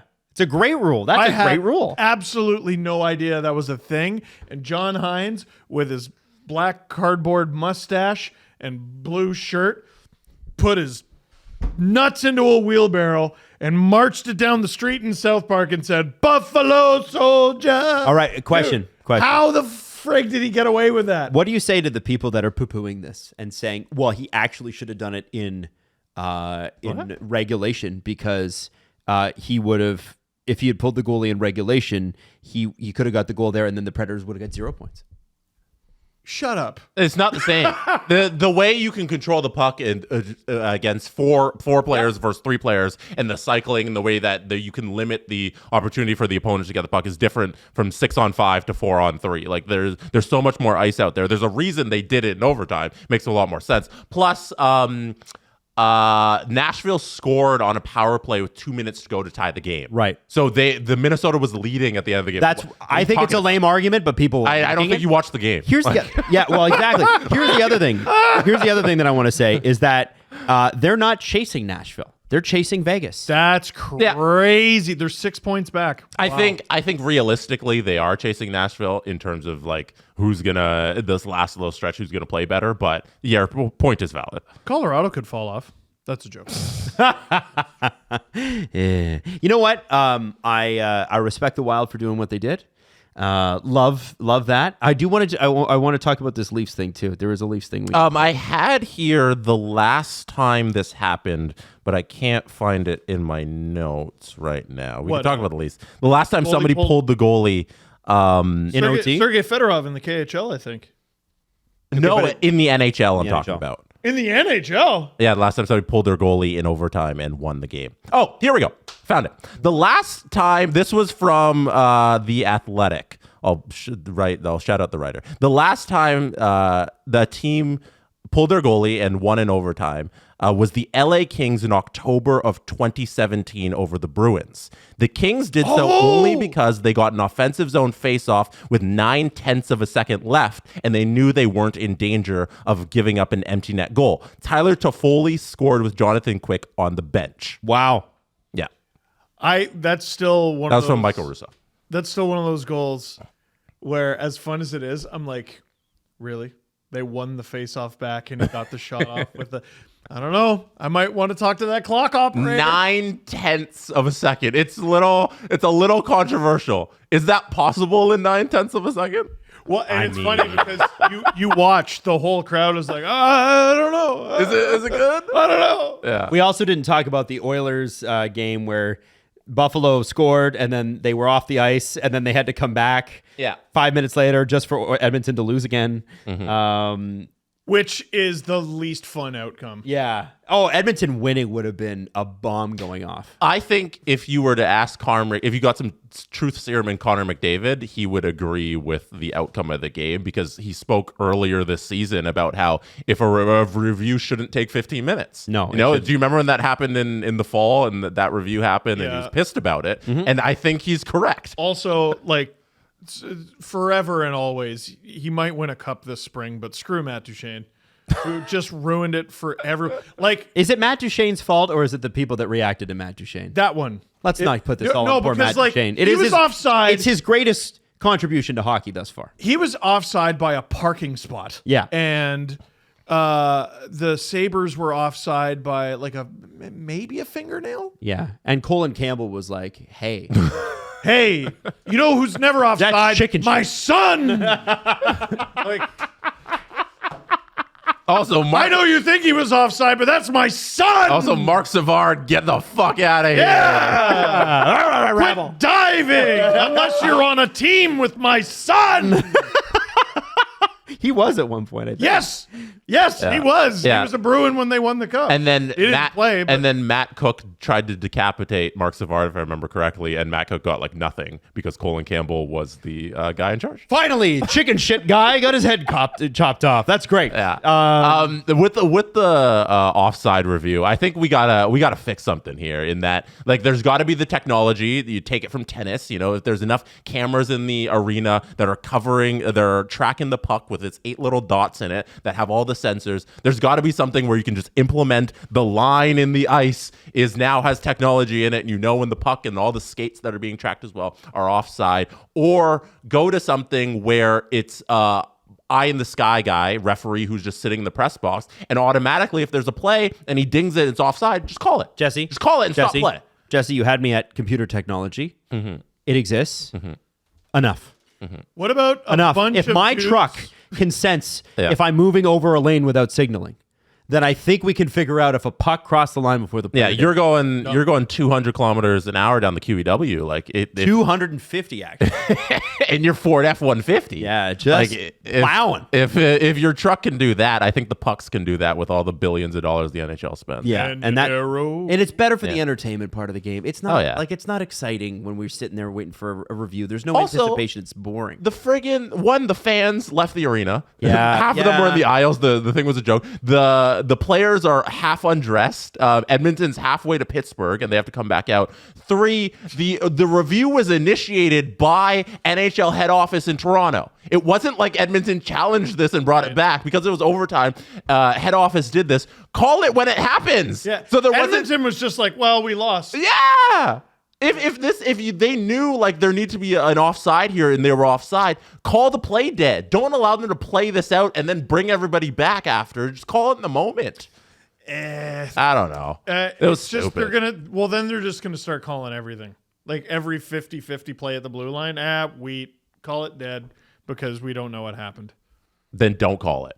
Treat it like dumping the puck for an icing in the red line where it's fluid, and if it's a millimeter off, your stick doesn't quite meet the red line, they don't call it icing. They just let the play keep going. Call it like that. Tell you what, Or accept the inevitable. You have the technology to make all the calls that linesmen make.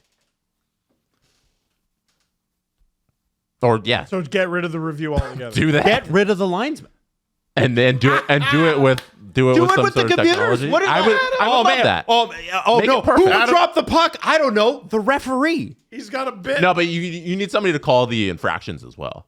Like The referees. yeah, but more eyes. I only said the linesman. Adam, these guys do a bad enough job with 4 of them. Yeah, I think I I don't need think to go down to 2. Yeah, I like more. I just want the refs out computers to take 2 guys out of there. Sorry, I meant they do a great job, especially when it comes to my son.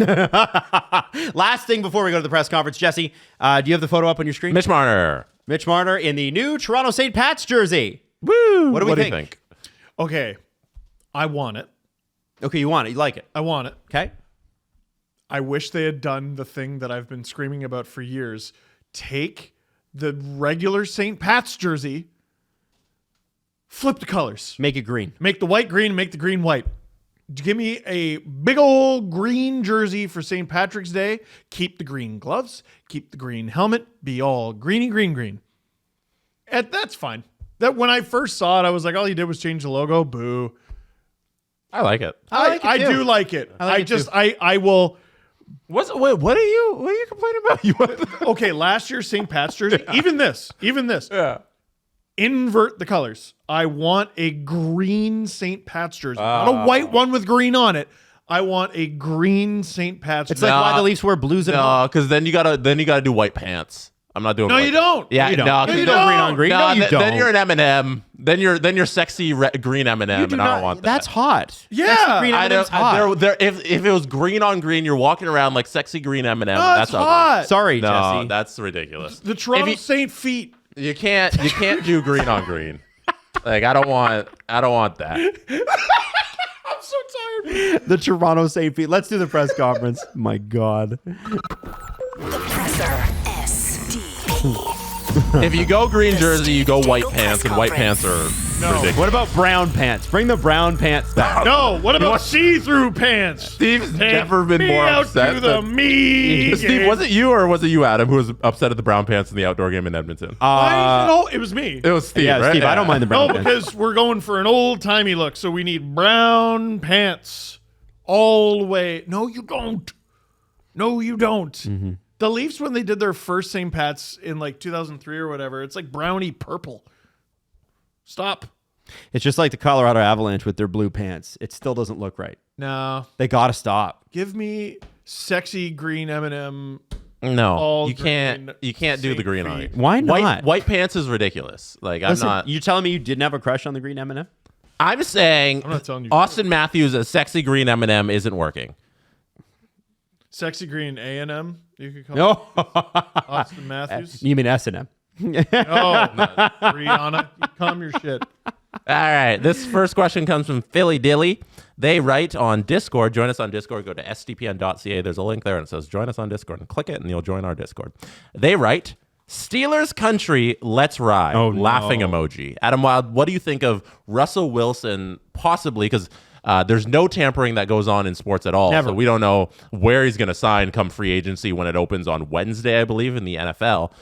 But it's basically confirmed he's going to sign a 1-year deal with the Pittsburgh Steelers, your Pittsburgh Steelers, That's your favorite right. NFL team. What do you think of Russell Wilson as your new quarterback? You know, for Penguins fans, when things were rough, at least they had the Steelers. And when the Steelers were a little bit rough, they had the Penguins.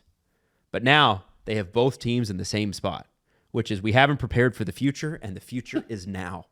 You had 10 years on the back half of Roethlisberger's career where you could have drafted a QB and tried to develop him. And instead what you did, we were like, you know what? Is he less mobile than last year? Let's throw him back in there. We couldn't possibly draft a quarterback and develop one. Couldn't possibly let him sit on the sidelines a la Brett Favre and Aaron Rodgers. As not great as Brett Favre is, it was a good call by Green Bay, right? The Russell Wilson, first off, he was great in Seattle. He was great in Seattle, and this cost the Steelers like $1.2 million of his $38 million salary. So I get it from a financial standpoint. They are a smaller market team, although they spend and they have lots of money. They get Russell Wilson and his experience and his absolutely cheesy Instagram captions for $1.2 million, and good for them. That's great. But like, here's my question: is can this guy do it anymore? Like, can he? Like, the way that it went in Denver was so bad. And he was class act about it. But on the field, he was terrible. Mm-hmm. What do you think about the new Steelers touchdown anthem? What is it? Is it Sierra? Steve's got a bit ready. Is it Sierra? My name is Sierra. For all you fly fellas, no one can do it better. She'll sing on a cappella. Oh, Yes. I like that. Did you know that one? There's a little bit more music to it than the way I do it. But that's the new football anthem of the Pittsburgh football team. I was watching breakdowns of it today, guys. And I love that because you don't love football the way that Jesse and I do. No, I don't. And so I love that that's your contribution because it's perfect. I know his wife is Sierra. It's perfect. So I'm going to go to Jesse on this question, but don't take offense to it. Jesse. Yeah. I wasn't gonna. Jesse. What's up? For as bad as the Steelers were last year, they were lucky to pull like a 9-7, right? They did have a good little run. Yes. They had a good little run. Was Russell Wilson, because I don't know if you guys saw it today, but the Vegas odds for the Steelers to win the Super Bowl were plus $7,500, or sorry, $7,500 before Russell Wilson signed. And after he signed, they were plus $7,500. They did not change a little bit. For $1.2 million, I guess not. But is this guy going to help? Because they're talking about he's going to be the starter.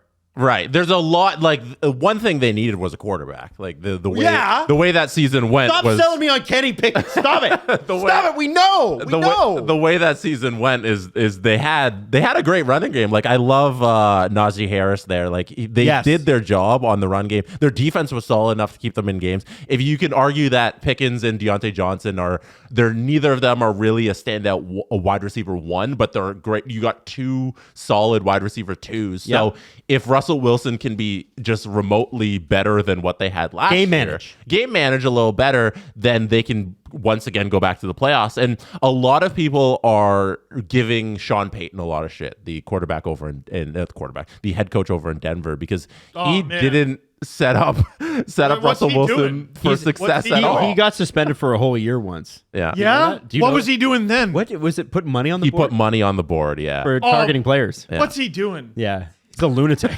He's a crazy guy. Sorry, Jess, go ahead. Like, if Sean Payton was to blame for a lot of Russell Wilson's struggles, and you get somebody like Mike Tomlin, who's a very smart football mind, and he gets Russell Wilson playing in a Russell Wilson system, there's a case to be made that Pittsburgh could be a lot better this season. Yeah. Yeah. Well, that's good. Yeah. I like that. That's the positive. I like a lot outlook better. about it. I like a lot better. That works for me. Yeah. If they could go 11-7 or 11-6, or if they're 11-6, 17 games now. Yeah, 11-6. If they could do that, I'd be happy. I feel like you're right. I think he got a raw deal. But I also have found, like, I like Russell Wilson, but I also find him the corniest person alive. That is fact. He's corny, right? Yeah. Like, I'm not. Yeah. Yeah. He's very corny. Like, what's he doing? Stop it. Sometimes I see him, I'm like, what's he doing? Do you follow his Instagram? No. But if I did, I'd wonder what he was doing. Yeah. So anyway, I feel like the Steelers they're so mid, and they're caught in mid, and they're going to be mid for the next 10 years until they decide, you know what? Because they've got this streak. Tell me if you would care about this. Okay. So you're a team that constantly loses in the first round, something you can relate to, right? Or just misses the playoffs, something we not so much lately.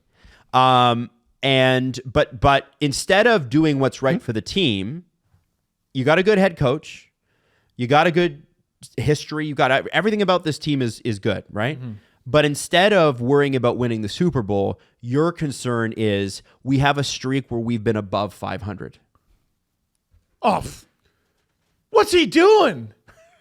No, but think about that. Imagine Leafs management got on the mic and they said, what we really care about is finishing over 500, and that's it. I'd look at management. That's what the Steelers are doing. No, wait, I'm not done. So this, I'm sorry. I don't. I'd wonder what they were doing. Stop it! You're such an a-hole. Oh my god. Anyway, I hate it, but you know what? Maybe I'm happy to cheer for Russell Wilson as soon as the season starts. Mm-hmm. I know. Are you getting a jersey? Hell no. I got my Watt jersey, and I'm happy with that. Hell Yeah, nah. it's a 1-year deal. You don't want to invest in that. Yeah. But you know what? Whatever. More experience. Mm-hmm. Next question.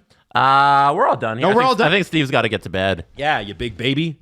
What do you have? A baby? Yeah. What's he doing? I'm wondering what I'm doing. What are they doing? Sleeping, I hope. In I think it's not this Sunday, but the Sunday after, I'm pretty sure, is Selection Sunday in NCAA basketball. Will you guys come on my channel and make your March Madness pick? Hell yeah. Hell yeah. I think we're gonna get a lot of what we just got with Steve talking about football, but I think it might be funny if we do a live stream of us picking us March Madness brackets. I'm in. I'm We'll start a all the pool way here in, at Jesse. STBN too. Let's go Longhorns. Hey, Texas! I don't know if they're gonna make the tourney, but we'll see. I don't know where the We'll give you Longhorns the list actually of teams, and you can just go based on Yeah, you'll have your names bracket. and whatever you want. Yeah. I like Carlton's chances. Yeah. Carlton. Like University of Carlton. I don't think they're gonna make it. Just you wait. Just wait, yeah. When they're at the end of the bracket, Yeah. I'm going to be taking your lunch money there. What do you think of Angel Reese and LSU? Fun.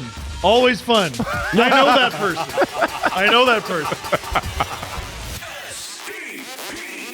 The Steve Dangle Podcast. Follow the guys on Twitter at Steve_Dangle, at Adam WYLDE, and at Jesse Blake. Connection complete.